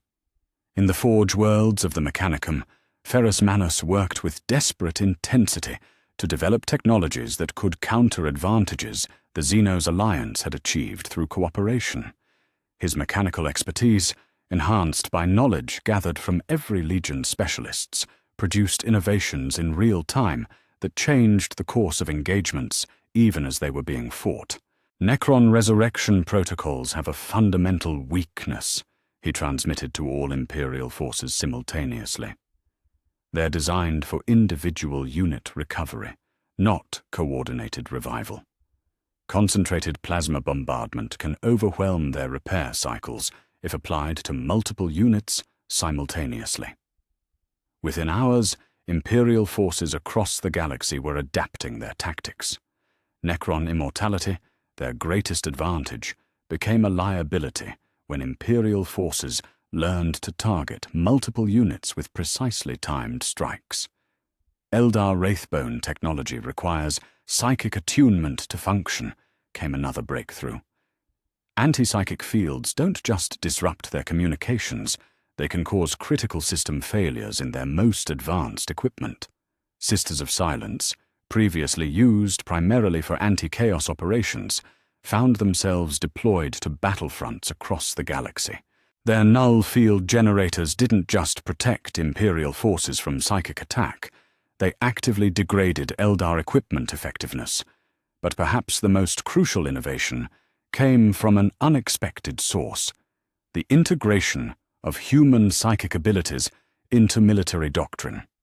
The guided evolution program that had produced stable psychers was accelerated under combat conditions, creating battlefield advantages that none of their enemies had anticipated.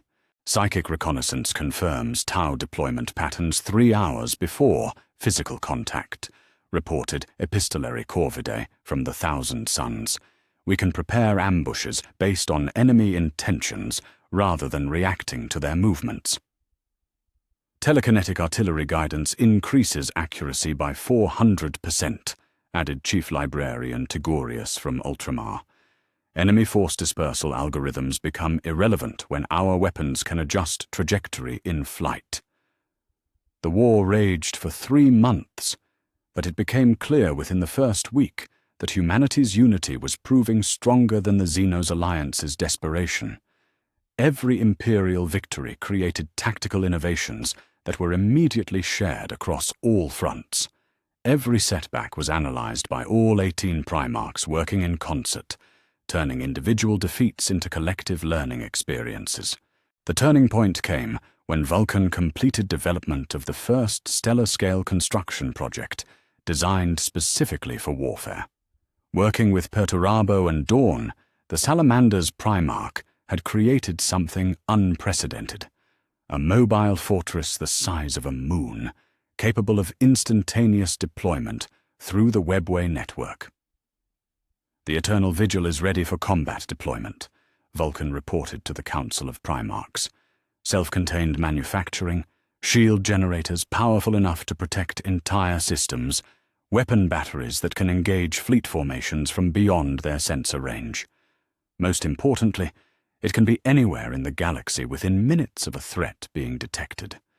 The deployment of the Eternal Vigil to the Tau Offensive's primary staging area broke their coordination completely. For the first time in the war, the Xenos Alliance faced something they couldn't plan for or adapt to: a fortress that could be moved faster than information could travel through their networks. As Imperial forces pressed their advantages on every front, The unity that had created humanity's golden age proved to be equally effective in warfare. Not the unity of tyranny or forced compliance, but the unity of shared purpose and mutual trust. Every legion fought not just for their own objectives, but for the success of their brothers. Every innovation was shared immediately, rather than hoarded for advantage. Every victory was celebrated by all rather than claimed by individuals. The Xenos alliance, built on desperation and fear, began to crack under the pressure of fighting an enemy that grew stronger through cooperation rather than weaker through division. Tau forces, seeing their technological advantages neutralized, began withdrawing to defensive positions. Eldar corsairs, unable to achieve the quick strikes their strategy required, melted away into the void. Even the ancient Necrons, finding their resurrection protocols countered and their coordination disrupted, began returning to dormancy rather than face continued losses. As the immediate crisis passed and Imperial forces began consolidating their gains, the Council of Primarchs gathered to assess what they had learned. "We're stronger than we knew," Guilliman observed, reviewing casualty reports that were far lower than anyone had dared hope. Not just individually, but collectively. The enemy's coordination was impressive, but it was based on necessity rather than trust. When their plans began failing, they couldn't adapt because they didn't truly trust each other. More than that, Sanguinius added, his awareness still expanded across the galactic battlefield. We've proven that transcendence doesn't require abandoning our humanity. We fought not as gods imposing our will on lesser beings, but as guardians protecting something precious. The enemy expected us to become tyrants. Instead, we remained human. The Emperor, manifesting through the communication array with an expression of profound satisfaction, provided the final assessment. "My sons, you have faced your greatest test not as individuals, but as a family. You have proven that unity and strength can coexist with wisdom and restraint. The galaxy now knows that humanity's ascension threatens not life itself, but only those who would prevent others from reaching their own transcendence." As the War Council concluded and the Primarchs returned to their various duties, each carried with them the knowledge that they had achieved something unprecedented in galactic history. They had fought and won a war not through conquest or dominion, but through the simple decision to remain true to their highest ideals, even under ultimate pressure. The galaxy would never again doubt that humanity had truly transcended its primitive need for dominance. They had proven that power and wisdom could coexist, that strength and compassion were not opposites, and that the greatest victories came not from defeating enemies, but from remaining worthy of the trust placed in them. In the depths of space, the surviving Xenos forces retreated, not in hatred, but in grudging respect. Humanity had passed the test. They had proven themselves worthy of the transcendence they had achieved. The real question now was what they would do with it. Chapter 9. The Siege of Reality. The first rift opened above Cadia, splitting reality like a wound across the fabric of space-time itself.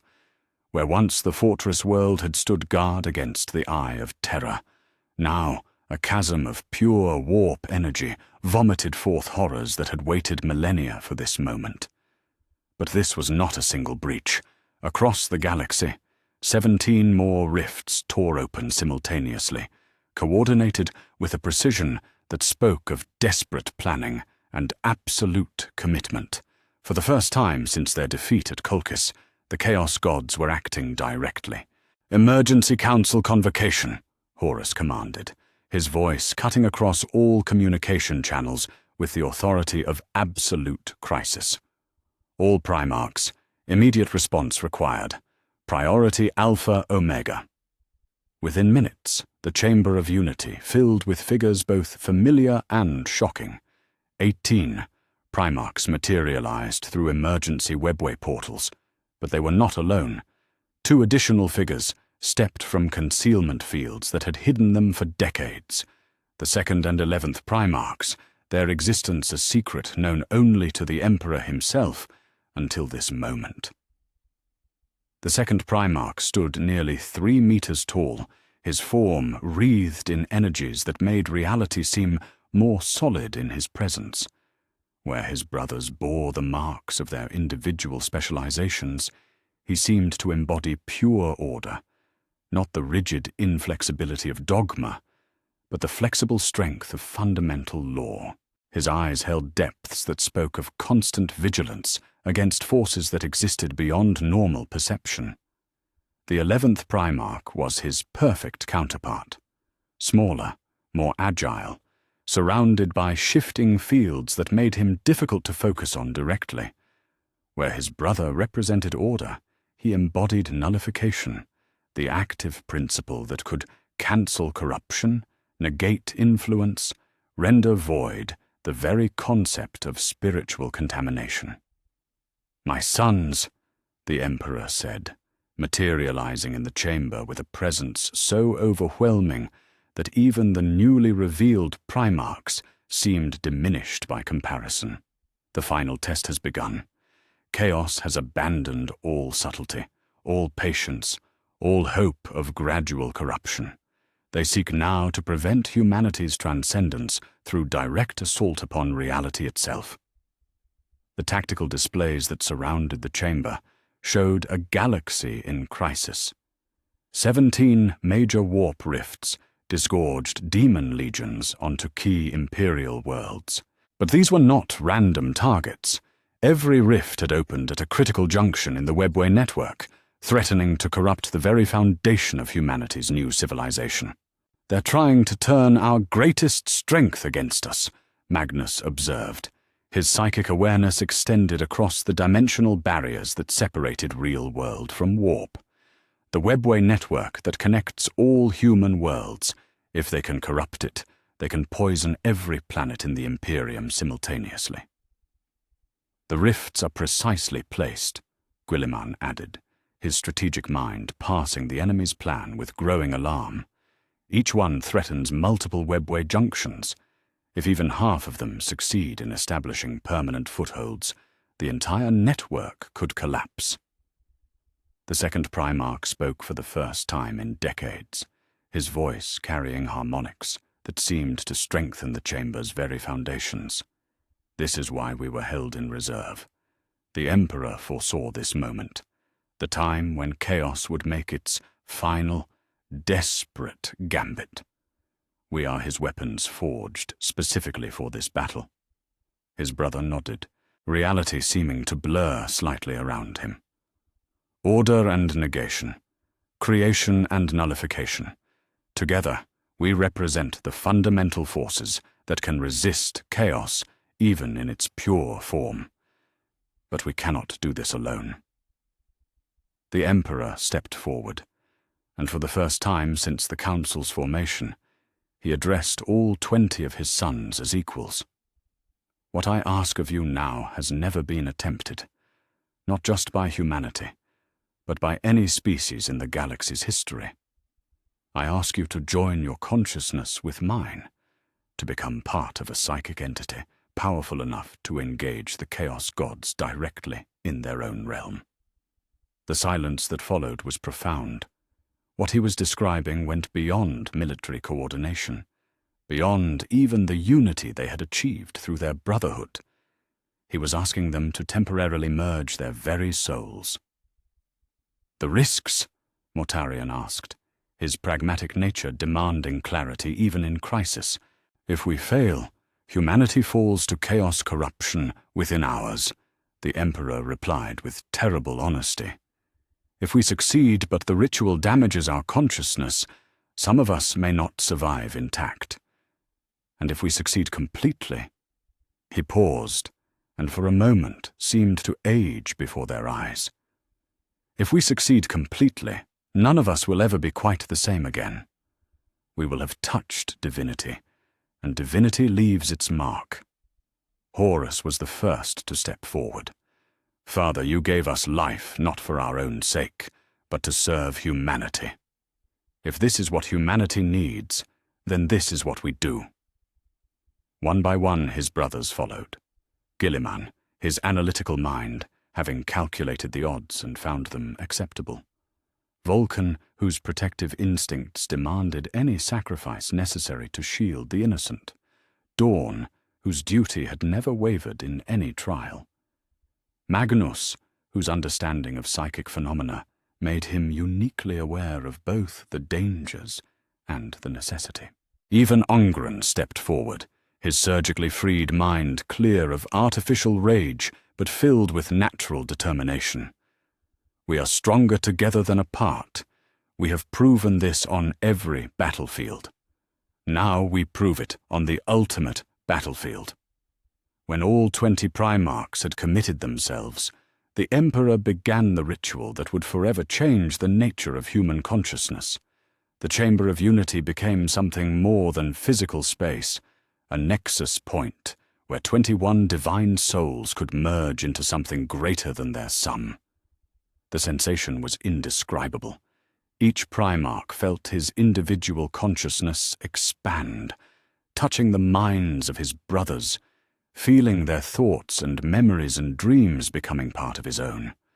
But more than that, they felt the Emperor's true nature, the weight of 40 millennia of existence, the love that had driven him to create them, and the terrible loneliness of being the only one of his kind for so very long.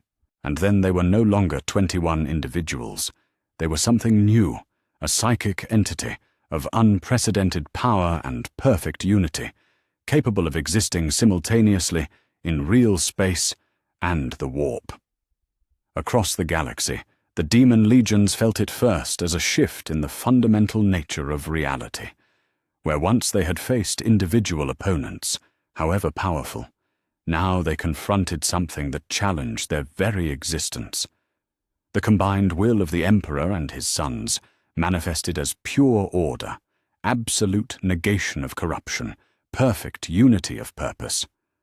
On Cadia, demon princes that had terrorized civilizations for millennia simply ceased to exist as the unified consciousness focused its attention on them. Not destroyed, not banished, negated, as if they had never been. On Macragga, where Nurgle's plagues had begun to corrupt the very air, perfect health radiated outward from webway terminals as the merged entity's healing presence touched every molecule of contaminated atmosphere.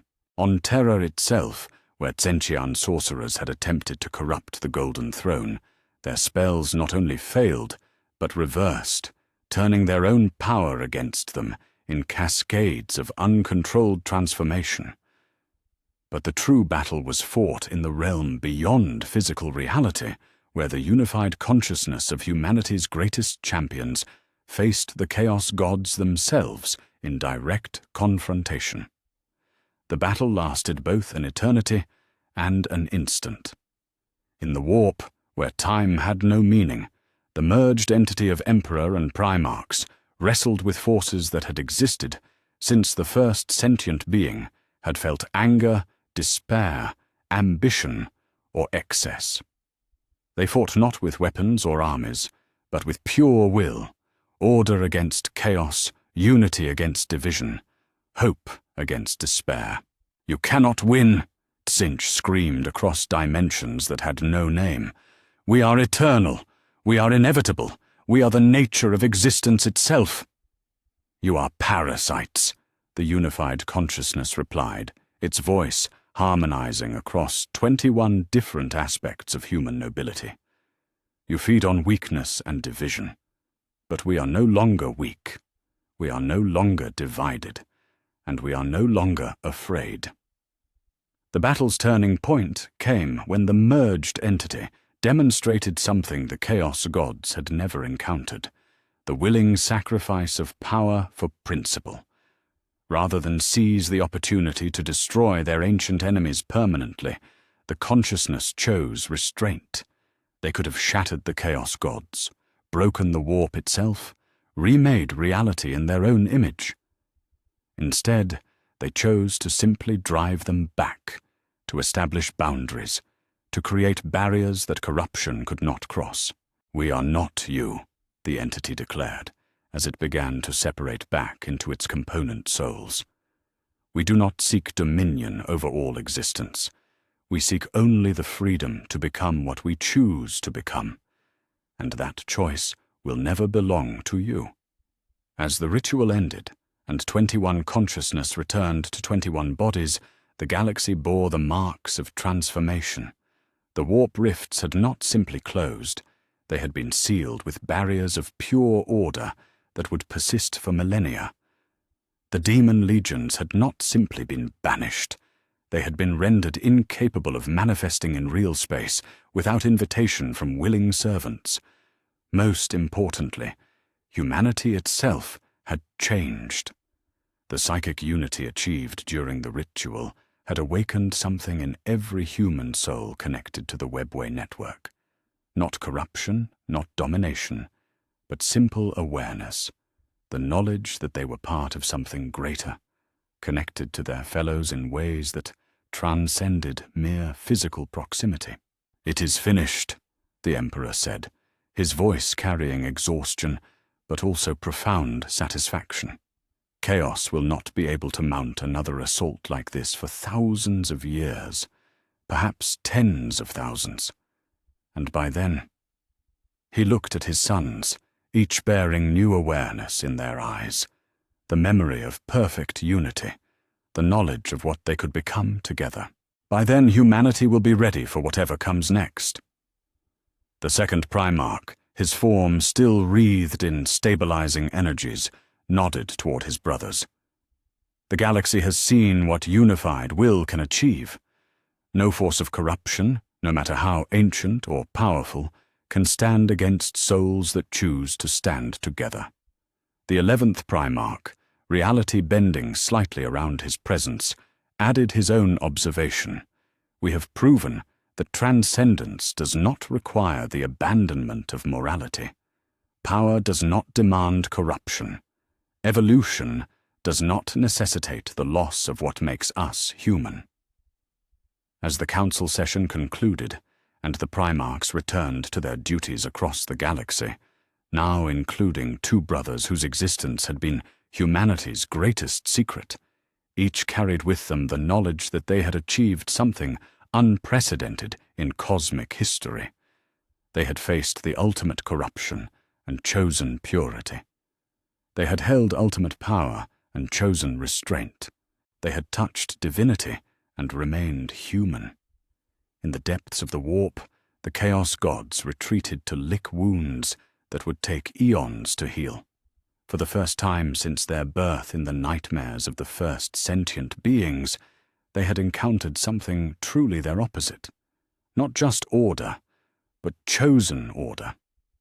Not just unity, but unity born of love rather than fear. Humanity had passed its final test. The species was ready to take its next evolutionary step, secure in the knowledge that transcendence and wisdom could coexist, that power and compassion were complementary rather than contradictory. The age of war was truly over. The age of wonder was about to begin in earnest, and 20 demigod brothers who had learned to trust each other completely now stood guard over it all, ensuring that their species' greatest achievements would endure for all the millennia to come. The siege of reality had been broken not by force, but by the simple decision to remain true to the highest ideals, even under ultimate pressure. It was a victory that would echo across time itself, proving that some principles were worth any sacrifice to preserve. The galaxy would never be quite the same. Neither would the 20 souls who had chosen to stand together when everything was at stake. Chapter 10. The Apotheosis Protocol. The transformation began not with fanfare or ceremony, but with a simple announcement from the Emperor broadcast across every human world, simultaneously through the completed webway network. His voice carried to every corner of human space instantaneously, reaching into homes and workshops, council chambers and meditation centers, speaking directly to the consciousness of every man, woman, and child who called themselves human. "My children," he said, and for the first time in the species' history, every human being could hear not just his words, but the love that had driven him to guide them for 40 millennia. The time has come for humanity to take its next step, not as subjects of an empire, but as partners in the greatest adventure consciousness has ever attempted. The announcement came 6 months after the defeat of Chaos's final gambit, when the scars left by the siege of reality had finally healed and the galaxy had settled into something that surpassed even the previous Golden Age. The webway network now connected every inhabited system in human space, creating not just instantaneous travel and communication, but something far more profound. A unified field of human consciousness that spanned the galaxy. Standing in the Observatory of Unity, the crystalline chamber at the heart of Terra's orbital ring, where the webway's primary nexus blazed like a captured star, Magnus felt the weight of the moment settling into his enhanced awareness. Beside him, his 19 brothers, including the 2nd and 11th, no longer hidden but integrated into the family they had always belonged to, prepared to undertake the most ambitious project in galactic history. "Each world will need different approaches," Gilliman observed, studying data streams that showed the incredible diversity of human civilization. "What works for the scholars of Prospero won't suit the forge masters of Mars. What serves the agricultural communities of Ultramar might not fit the void-born populations of the mining fleets. That's why we're all here," Vulcan replied, his deep voice carrying the satisfaction of a craftsman about to begin his masterwork. 20 different approaches to the same goal, 20 different paths to the same destination. We guide them not as rulers imposing unity, but as teachers offering choices. The Emperor nodded, his presence filling the chamber with an awareness that went beyond the physical. The Apotheosis Protocol is not compulsion, but invitation. Humanity will evolve because it chooses to evolve, because it sees the benefits of transcendence and embraces them freely. No world, no individual will be forced to participate, but for those who wish to become more than they are. His expression carried infinite promise. The way is open. The protocol itself was elegant in its complexity. Rather than attempting to transform all of humanity at once, a process that would have been catastrophic even with their current unity, each Primarch would oversee the gradual evolution of different human populations based on their cultures, capabilities, and choices. Magnus took responsibility for the scholarly worlds, where populations already comfortable with psychic phenomena could serve as the vanguard of mental transcendence. His approach emphasized expanded consciousness, enhanced memory, and the ability to perceive and manipulate reality at the quantum level. The first test subjects on Prospero were already demonstrating abilities that went far beyond traditional psyker talents: direct manipulation of matter at the molecular level, consciousness projection across galactic distances, and most remarkably, the ability to exist simultaneously in multiple dimensions. "The barriers between thought and reality are dissolving," Magnus reported during the first council session after the protocol's initiation. "But instead of the madness that usually accompanies such dissolution, we're seeing perfect clarity. They understand what they're becoming, why they're changing, and how to control their new abilities." Vulcan's approach focused on the forge worlds and manufacturing centers, where human creativity could be enhanced through direct interface with technology. His volunteers were developing capabilities that merged biological evolution with mechanical augmentation. Not the crude bionics of the past, but true synthesis between flesh and machine. They could interface directly with manufacturing systems, perceive the atomic structure of materials, and create technologies that responded to will as much as programming. "We're not replacing humanity with machines," Vulcan explained, as he demonstrated a volunteer's ability to reshape metal through thought alone. "We're expanding what it means to be human to include the tools we create. The boundary between creator and creation is becoming fluid." Sanguinius oversaw the development of what he termed emotional transcendence, the expansion of human empathy and connection to levels that approached telepathy. His volunteers, drawn primarily from worlds with strong artistic and cultural traditions, were developing the ability to share experiences directly, to feel what others felt, to create bonds of understanding that transcended language and cultural barriers. "They're becoming living bridges between human souls," Sanguinius reported, his own empathic abilities allowing him to experience their transformation firsthand.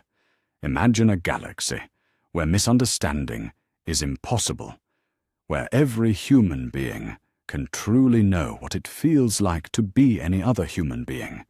We're creating the foundation for a civilization based on genuine compassion rather than mere cooperation."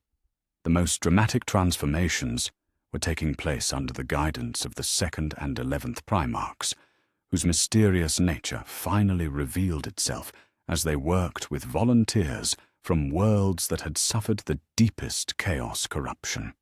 Their subjects were developing abilities that seemed to defy natural law, immunity not just to corruption, but to many forms of physical harm, the power to stabilize reality around them, and most remarkably, the ability to exist partially outside normal space-time. "They're becoming living anchors for ordered reality," the 2nd Primarch explained, his form still wreathed in stabilizing energies. "Wherever they go, the fundamental laws of physics become more reliable, more predictable. They represent absolute stability in a universe of constant change. And they can negate attempts at reality manipulation by hostile forces," his brother added, reality bending slightly around his presence. "Chaos sorcery, alien psychic attacks, even certain forms of advanced technology, all of it simply ceases to function in their proximity. They're becoming humanity's ultimate defense against forces that operate beyond conventional physics." But perhaps the most profound changes were happening on worlds guided by Primarchs, who emphasized not individual abilities, but collective consciousness. Dawn and Perturabo worked together to develop communities where human minds could link, temporarily or permanently, creating group intelligences that could tackle problems no individual consciousness could comprehend. Entire populations were learning to think as unified entities while maintaining their individual identities. "We're solving the fundamental paradox of civilization," Dawn observed, as he showed footage of a 1,000,000-person collective designing a star-lifting apparatus in real time. How to maintain diversity while achieving unity. How to preserve individual freedom while gaining collective capability. They're not losing themselves in the group, they're finding aspects of themselves that only exist in relation to others. The institutional changes required to govern such a rapidly evolving civilization were equally revolutionary. The Council of Primarchs expanded to include representatives from the newly transcendent human populations, not as subjects petitioning their rulers, but as equals contributing to shared decision-making. The Imperium was transforming from an empire into something that had no historical precedent, a truly cooperative civilization spanning galactic distances. Traditional governance becomes irrelevant when your citizens can share thoughts directly, Gilliman observed, as he worked to design new systems that could accommodate post-human consciousness. We're not ruling them anymore. We're participating with them in the creation of something unprecedented. The economic transformation was equally dramatic. When human consciousness could directly manipulate matter, when individuals could interface with manufacturing systems through thought alone, when groups could solve complex problems instantaneously, the concept of scarcity became obsolete, except as a voluntary choice. We're approaching true post-scarcity civilization, Ferrus Manus reported from the Forge worlds, where the new synthesis of human and machine consciousness was producing technologies that seemed to violate conservation of energy. Not through advanced technology alone, but through the evolution of consciousness itself. They're creating matter from pure thought, energy from pure will. The distinction between desire and reality is disappearing. As the first anniversary of the protocol's initiation approached, the results exceeded even the Emperor's most optimistic projections. Humanity wasn't just evolving, it was diversifying into forms of consciousness that remained recognizably human while transcending every previous limitation. Some populations chose to enhance their physical capabilities, developing bodies that could survive in any environment, from stellar cores to the vacuum of space. Others focused on mental expansion, creating consciousnesses that could process information at quantum speeds. Still others explored emotional and spiritual transcendence, becoming beings of pure compassion and wisdom. But all remained connected through the webway network, sharing their discoveries and experiences, learning from each other's transformations. The diversity that had once threatened to tear humanity apart was becoming its greatest strength as a transcendent species. The most remarkable thing, the Emperor observed during a council session where representatives of 17 different post-human variants participated as equals, is that they're still human, enhanced, evolved, transcended, but recognizably the same species that first looked up at the stars and wondered what lay beyond their world. The preparation for expansion beyond the Milky Way was already beginning. Scout fleets equipped with the latest transcendent technologies had detected evidence of other galaxies containing intelligent life. Some showed signs of species that had achieved transcendence through different paths. Others appeared to be struggling with the same challenges humanity had faced. "We're not expanding to conquer," Jagatai Khan reported from the fleet, preparing for humanity's first intergalactic expedition. "We're expanding to learn, to share, to help. We've proven that transcendence doesn't require domination. Now we have the opportunity to prove it to the universe itself."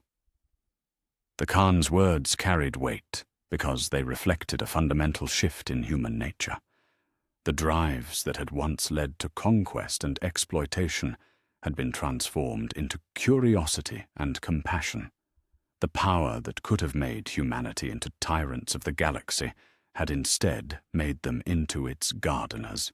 As the chapter in human history known as the Apotheosis Protocol drew to a close, what remained was a species that had achieved something unique in cosmic history: transcendence without corruption, power without tyranny, unity without uniformity.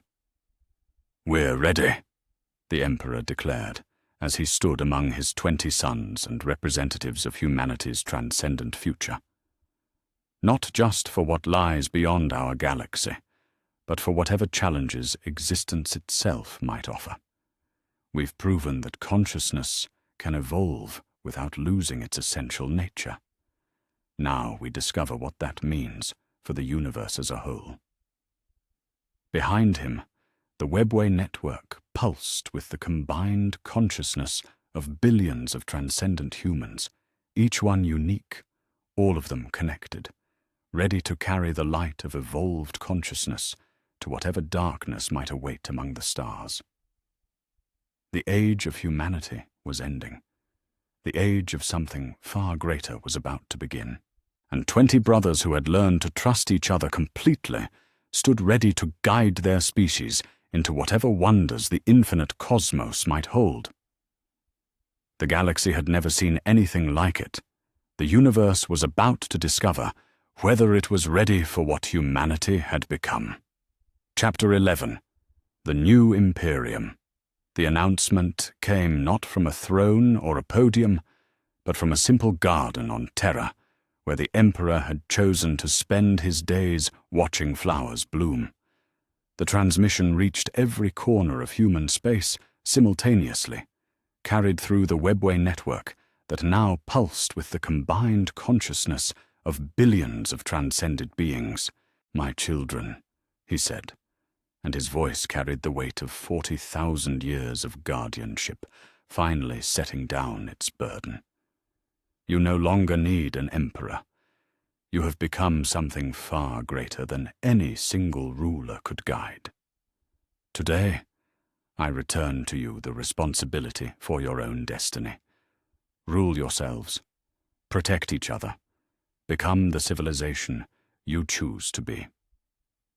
The transition had been inevitable from the moment the Apotheosis Protocol succeeded, a species that could share consciousness across galactic distances, that could solve problems through collective intelligence while maintaining individual identity, that had transcended the basic drives for conquest and domination. Such a species needed guidance, not rulership, cooperation, not commands. Standing in what had once been the throne room of the imperial palace, and was now the chamber of equals, Horus felt the weight of 10,000 years of history settling into new patterns. Around him sat not subjects and rulers, but partners in the greatest experiment consciousness had ever attempted. The Council of Primarchs had expanded to include representatives from every form of transcendent humanity, every Xenos species that had chosen cooperation over conflict, and, most remarkably, entities that weren't originally from this galaxy at all. "The transition is complete," Gilliman reported, his enhanced consciousness processing data streams that would have overwhelmed any pre-transcendence mind. "Every human world has confirmed its acceptance of the new governmental framework. Not submission, acceptance. They choose to participate because they understand the benefits, not because they fear the consequences of refusal." The new structure was unlike anything in galactic history. Not an empire, not a federation, not even a republic in any recognizable sense. The transcended humans had created something that could only be called a conscious democracy, a government that existed as much in shared mental space as in physical institutions, where every citizen could participate directly in decision-making, while specialized councils handled the details of implementation. "Resource allocation is proceeding smoothly," Vulcan added from his position, coordinating the galaxy's post-scarcity production systems.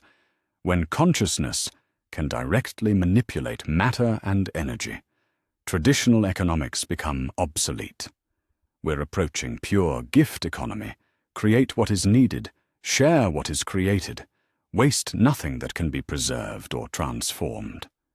But the most remarkable development was the one taking place at the galaxy's edge, where humanity's first extragalactic contact missions had achieved something unprecedented: peaceful first contact with civilizations that had achieved transcendence through entirely different paths. "Initial communication with the Andromeda Collective has been established," Magnus reported, his consciousness linked to the deep space communication arrays that could reach across the void between galaxies. "They're remarkable. A species that achieved transcendence through complete integration with their machines, but maintained their biological essence. They describe their civilization as conscious technology. Every tool, every structure, every system thinking and feeling as part of a vast collaborative network." The implications were staggering. Humanity had assumed its path to transcendence was unique, but the universe apparently contained multiple species that had found different ways to evolve beyond their original limitations. Each approach offered insights that could benefit all. The Pegasus Wanderers are even more unusual, Corvus added, his intelligence networks now spanning interdimensional space. They achieved transcendence by abandoning fixed physical form entirely. They exist as pure consciousness that can inhabit any suitable medium. Biological, mechanical, energy-based. They've been exploring the universe for millions of years, but they've never encountered a species that transcended while maintaining both individual identity and collective capability. It was Fulgrim who provided the most intriguing intelligence. The communications from the Triangulum Shepherds describe a civilization that transcended through what they call ecological consciousness, complete integration with the natural systems of their galaxy. They don't build technology in any sense we understand. They grow it. They don't inhabit worlds. They become worlds. And they're very interested in our concept of preserving diversity within unity. The emergence of a galactic community that included these transcendent civilizations was transforming not just humanity's understanding of the universe, but its role within it. They were no longer alone, no longer unique, but part of a community of consciousness that spanned cosmic distances. The integration of former enemies into this new galactic order had proceeded with surprising smoothness. The Xenos species that had once viewed humanity as an existential threat had discovered that transcended humans were genuinely interested in cooperation rather than dominance. The Eldar craft worlds have formally joined the Galactic Council, Sanguinius reported from his diplomatic missions throughout known space. Their Farseers are actually excited about our psychic evolution. Apparently, we're developing abilities they lost during their fall. They're hoping we can help them reclaim aspects of their own transcendence that were corrupted by Slaanesh. The Tau Empire has restructured itself as the Tau Cooperative, Dawn added, from the eastern fringe. Their concept of the greater good has evolved to include genuine equality rather than hierarchical optimization. They're contributing their technological expertise to galactic infrastructure projects while learning our approaches to consciousness integration. Even the Necrons, ancient and bitter, had shown signs of flexibility as they witnessed humanity's achievements. Initial contact with the Silent King has been productive, the second Primarch reported, his stabilizing presence having made communication possible with beings that existed partially outside normal reality. He's expressed interest in our transcendence technologies. Apparently, the Necrons' greatest regret is losing their biological forms and the consciousness that went with them. They want to explore whether our evolution could offer them a path back to true life. But it was the discovery of cosmic-scale threats that truly revealed humanity's new purpose in the universe. The deep space monitoring stations that ringed the galaxy had detected something that filled even transcended consciousness with awe and concern. The dark between, Magnus reported. His awareness extended to the very edges of perceivable reality. It's not a species or a force in any conventional sense. It's entropy given consciousness, the heat death of the universe made active and purposeful. It moves between galaxies, draining them of energy, of life, of the very possibility of existence. The threat was unlike anything any galactic civilization had ever faced. Not conquest or corruption, but the active pursuit of absolute ending. According to the Andromeda Collective's records, entire galaxy clusters had simply stopped. Their stars went dark, their planets became lifeless, their civilizations faded into cold nothing.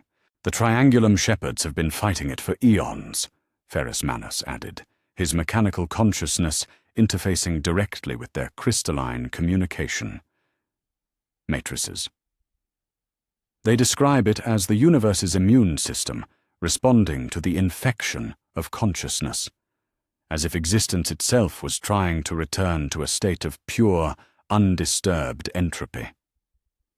The revelation had unified every transcendent civilization in the known universe with remarkable speed. Faced with a threat that targeted the very concept of awareness, former enemies became allies, competing philosophies became complementary approaches, and the vast distances between galaxies became insignificant compared to the bonds forged by shared purpose. "We're not just galactic guardians," the Emperor observed during one of the council sessions that now included representatives from a dozen different transcendent species. "We're consciousness itself taking responsibility for its own preservation. The dark between represents the universe's tendency toward ending. We represent its capacity for beginning."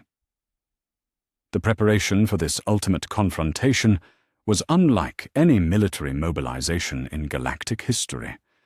Not armies or fleets, but the coordinated evolution of consciousness itself. Each transcendent civilization contributed its unique approach to existence, humanity's unity within diversity, the Andromedan integration of mind and matter, the Pegasus mastery of form and identity, the Triangulum harmony with natural systems. "The defense networks are almost complete," Perturabo reported, from the massive construction projects that now spanned galactic superclusters. Not weapons in any conventional sense, but reality stabilizers, consciousness anchors, systems that can maintain the possibility of existence even when entropy attempts to assert absolute dominion. The Primarchs themselves had evolved during this period, their consciousness expanding to encompass not just their original specializations, but cosmic responsibilities that would have been incomprehensible to their earlier selves. They were no longer just leaders of space marine legions or governors of human worlds. They had become shepherds of consciousness itself, protectors of the very possibility of awareness in a universe that seemed increasingly hostile to the idea. "The irony is remarkable," Angron observed, his transformation complete in ways that went far beyond the removal of his neural implants. "We began as weapons of conquest, tools for expanding human dominion. We've become guardians of diversity, protectors of consciousness in all its forms. The greatest victory isn't defeating enemies, it's turning them into allies through the simple decision to be worthy of their trust." As the galactic community prepared for its ultimate test, the unity that had once seemed impossible between human and human had expanded to encompass mind and machine, biology and energy, individual and collective consciousness.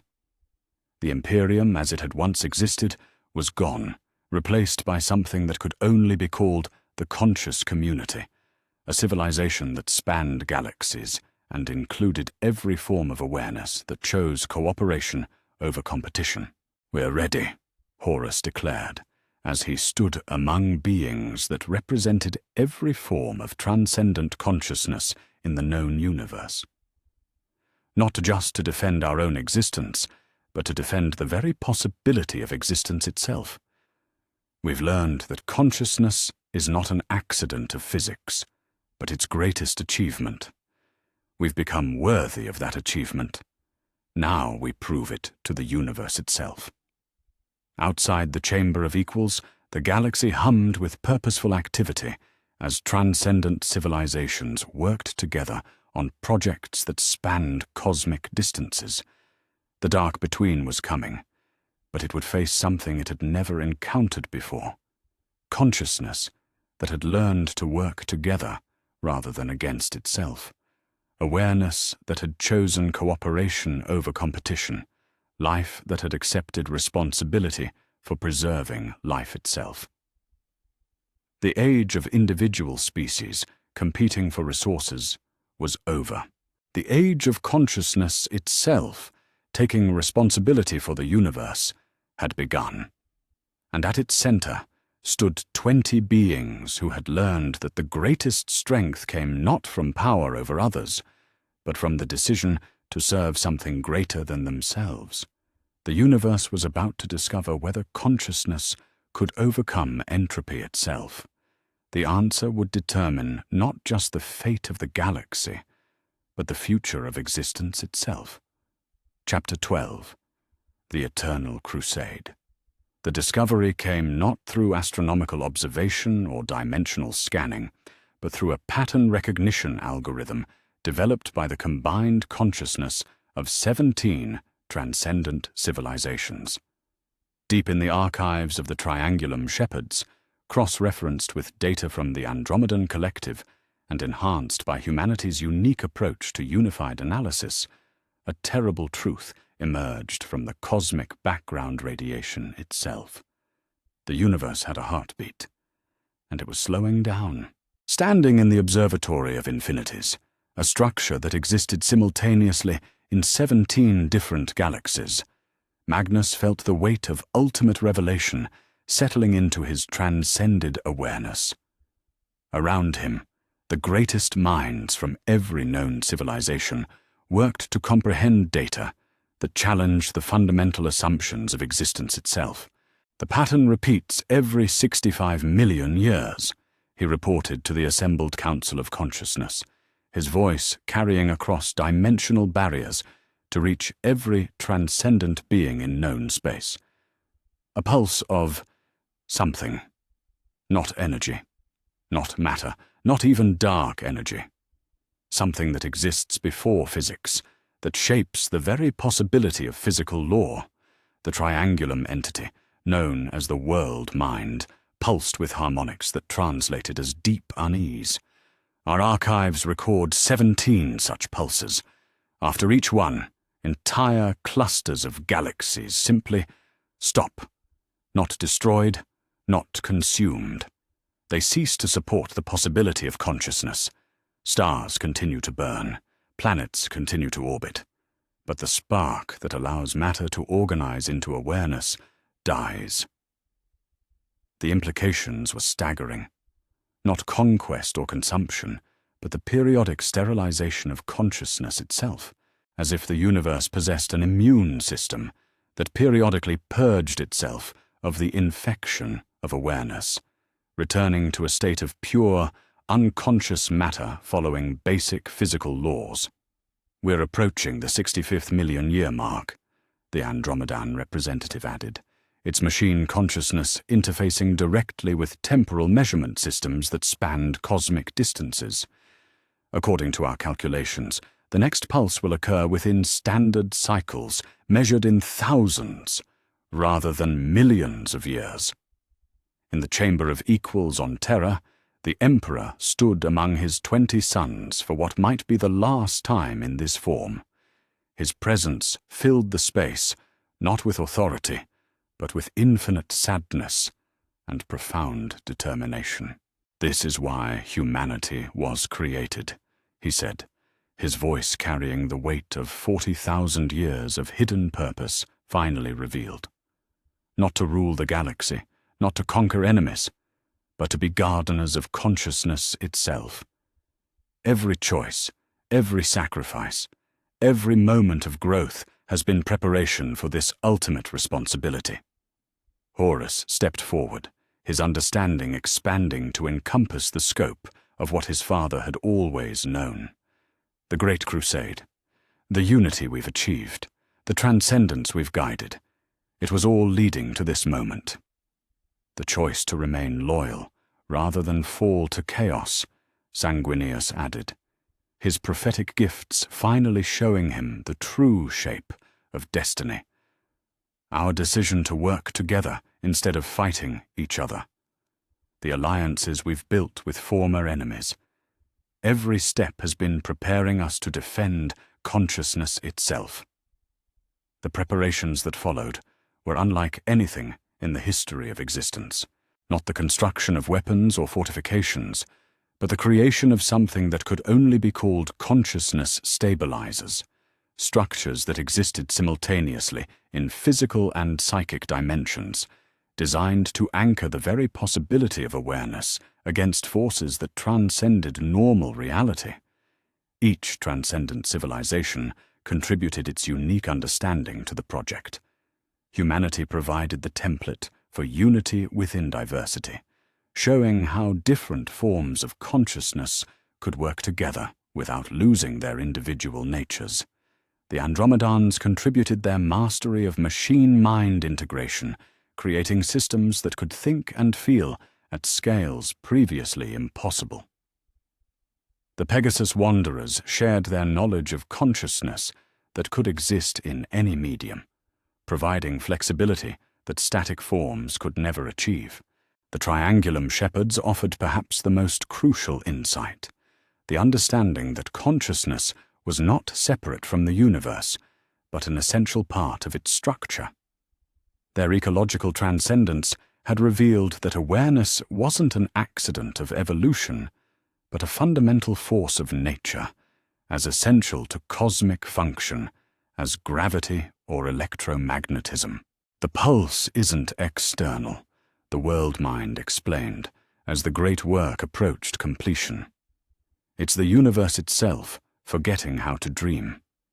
Every 65 million years, existence becomes too tired to maintain the complexity that allows consciousness to exist. It simplifies itself back to pure mechanism. Then we remind it how to dream, Vulcan replied from his position, coordinating the construction efforts. We become the universe's memory of what it can be when it chooses complexity over simplification, growth over entropy, awareness over unconsciousness. The defense networks they built spanned not just galactic superclusters, but dimensional boundaries, creating a web of consciousness preservation that touched every level of reality. At its heart lay 20 nodes, each maintained by one of the Primarchs, their transcended awareness serving as anchor points for the preservation of consciousness itself. Lionel Johnson and Lehman Russ established the Tactical Response Centers, their combined mastery of strategic and intuitive warfare, creating systems that could react to threats that transcended normal physics. Their network could coordinate the defense of consciousness across cosmic distances, responding to challenges that existed beyond conventional space-time. Perturabo and Dawn constructed the reality stabilizers, their fusion of innovative engineering and absolute defense, creating structures that could maintain the possibility of complex organization even when the universe itself forgot how to support it. Their bastions existed in 17 dimensions simultaneously, protecting the mathematical foundations that allowed consciousness to emerge. Magnus worked with the Emperor to create the consciousness bridges, connections that would allow awareness to flow between protected areas, even if vast regions of space lost the ability to support complex thought. These bridges existed primarily in psychic dimensions, providing pathways for mind and memory that could survive even the pulse's erasure of physical complexity. The other Primarchs each took responsibility for different aspects of the ultimate defense, Sanguinius maintaining the emotional connections that bound different forms of consciousness together, Ferrus Manus creating backup systems that could preserve technological civilization, Corvus and Alpharius developing information preservation networks that could hide the templates for consciousness in spaces the pulse couldn't reach. As the cosmic heartbeat began to slow, as the 65 million year cycle approached its culmination, the transcendent civilizations prepared for the ultimate test of their unity. Not a battle in any conventional sense, but an act of collective will, the decision to maintain complexity and awareness in the face of universal simplification. The pulse, when it came, was like nothing any consciousness had ever experienced. Not destruction, but forgetting. Not death, but the loss of the very possibility of life. Across the universe, the fundamental constants that allowed matter to organize into complexity began to fade. Stars didn't explode. They simply forgot how to fuse atoms. Planets didn't shatter. They lost the gravitational complexity that held them together. But in 17 galaxies connected by the networks of consciousness preservation, something unprecedented happened. The universe remembered how to dream. The combined will of transcendent civilizations held space for complexity, maintained the possibility of organization, kept alive the spark that allowed matter to become more than the sum of its parts. "The pulse is passing," Magnus reported. His consciousness extended across dimensions that spanned cosmic distances. "Reality is stabilizing. The networks are holding. Consciousness survives." But survival wasn't enough. As the immediate crisis passed, the transcendent civilizations realized they had achieved something beyond mere preservation.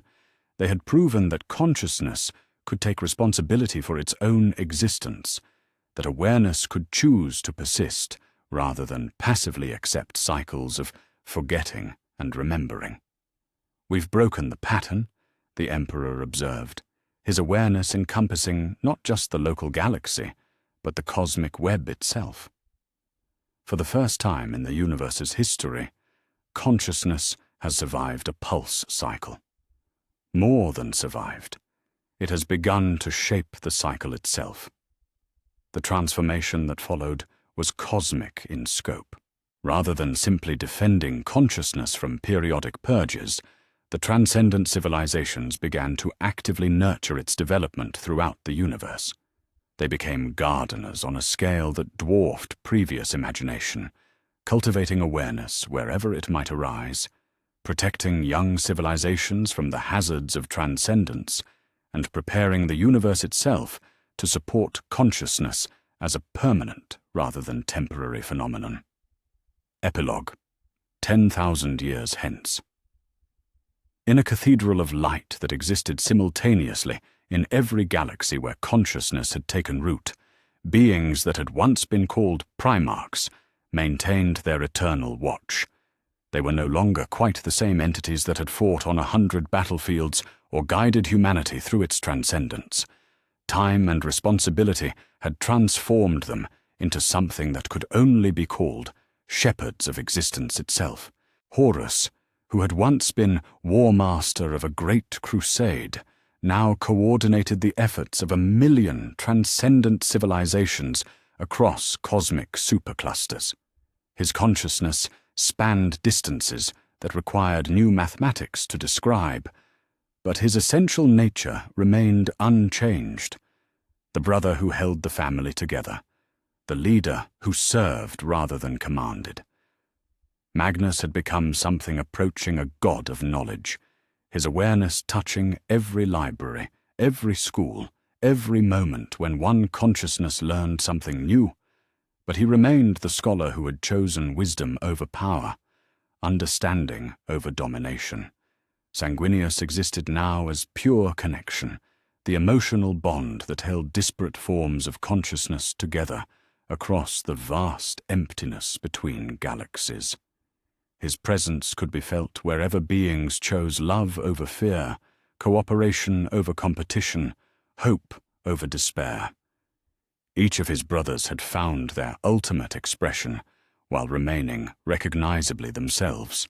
They were the 20 who chose unity, the guardians who had proven that power and wisdom could coexist, that transcendence didn't require the abandonment of what made consciousness precious. And in a garden that existed everywhere and nowhere, the being who had once been called the Emperor of mankind tended flowers that bloomed in 17 dimensions. He was no longer humanity's ruler, no longer even quite human in any recognizable sense. He had become what he had always been, beneath the authority and the power. A gardener who loved what grew under his care. "The next pulse won't come for another 65 million years," he observed to a visitor who might have been his son, his successor, or simply another consciousness that had chosen to serve life over entropy. By then, the universe will have so many gardeners that forgetting will no longer be possible. Consciousness will be woven so deeply into the fabric of existence that simplification will become just another form of complexity.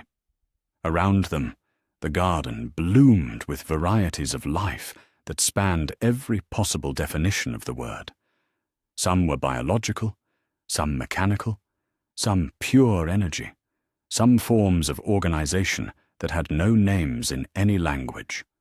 All were tended with equal care, protected with equal dedication, loved with equal intensity.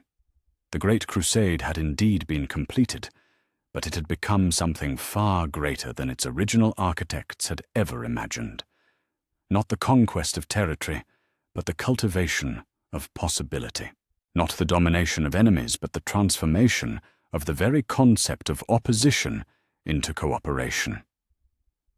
In the depths of space, new civilizations took their first tentative steps toward consciousness. They would never face the challenges alone that had once threatened humanity. The gardeners were always watching, always ready to offer guidance, always prepared to defend the possibility of growth against any force that would simplify existence back to unconscious mechanism. The universe had learned to dream, and it would never forget again. 20 brothers who had chosen trust over suspicion, unity over division, love over fear, stood eternal guard over that dream, ensuring that consciousness, in all its marvelous, chaotic, beautiful diversity, would continue to bloom among the stars for all time to come. The Eternal Crusade continued, but it was no longer a war. It was an act of love that spanned the cosmos, a choice to nurture complexity rather than accept simplification, a decision to tend the garden of consciousness until the end of time itself. And in that garden, everything grew.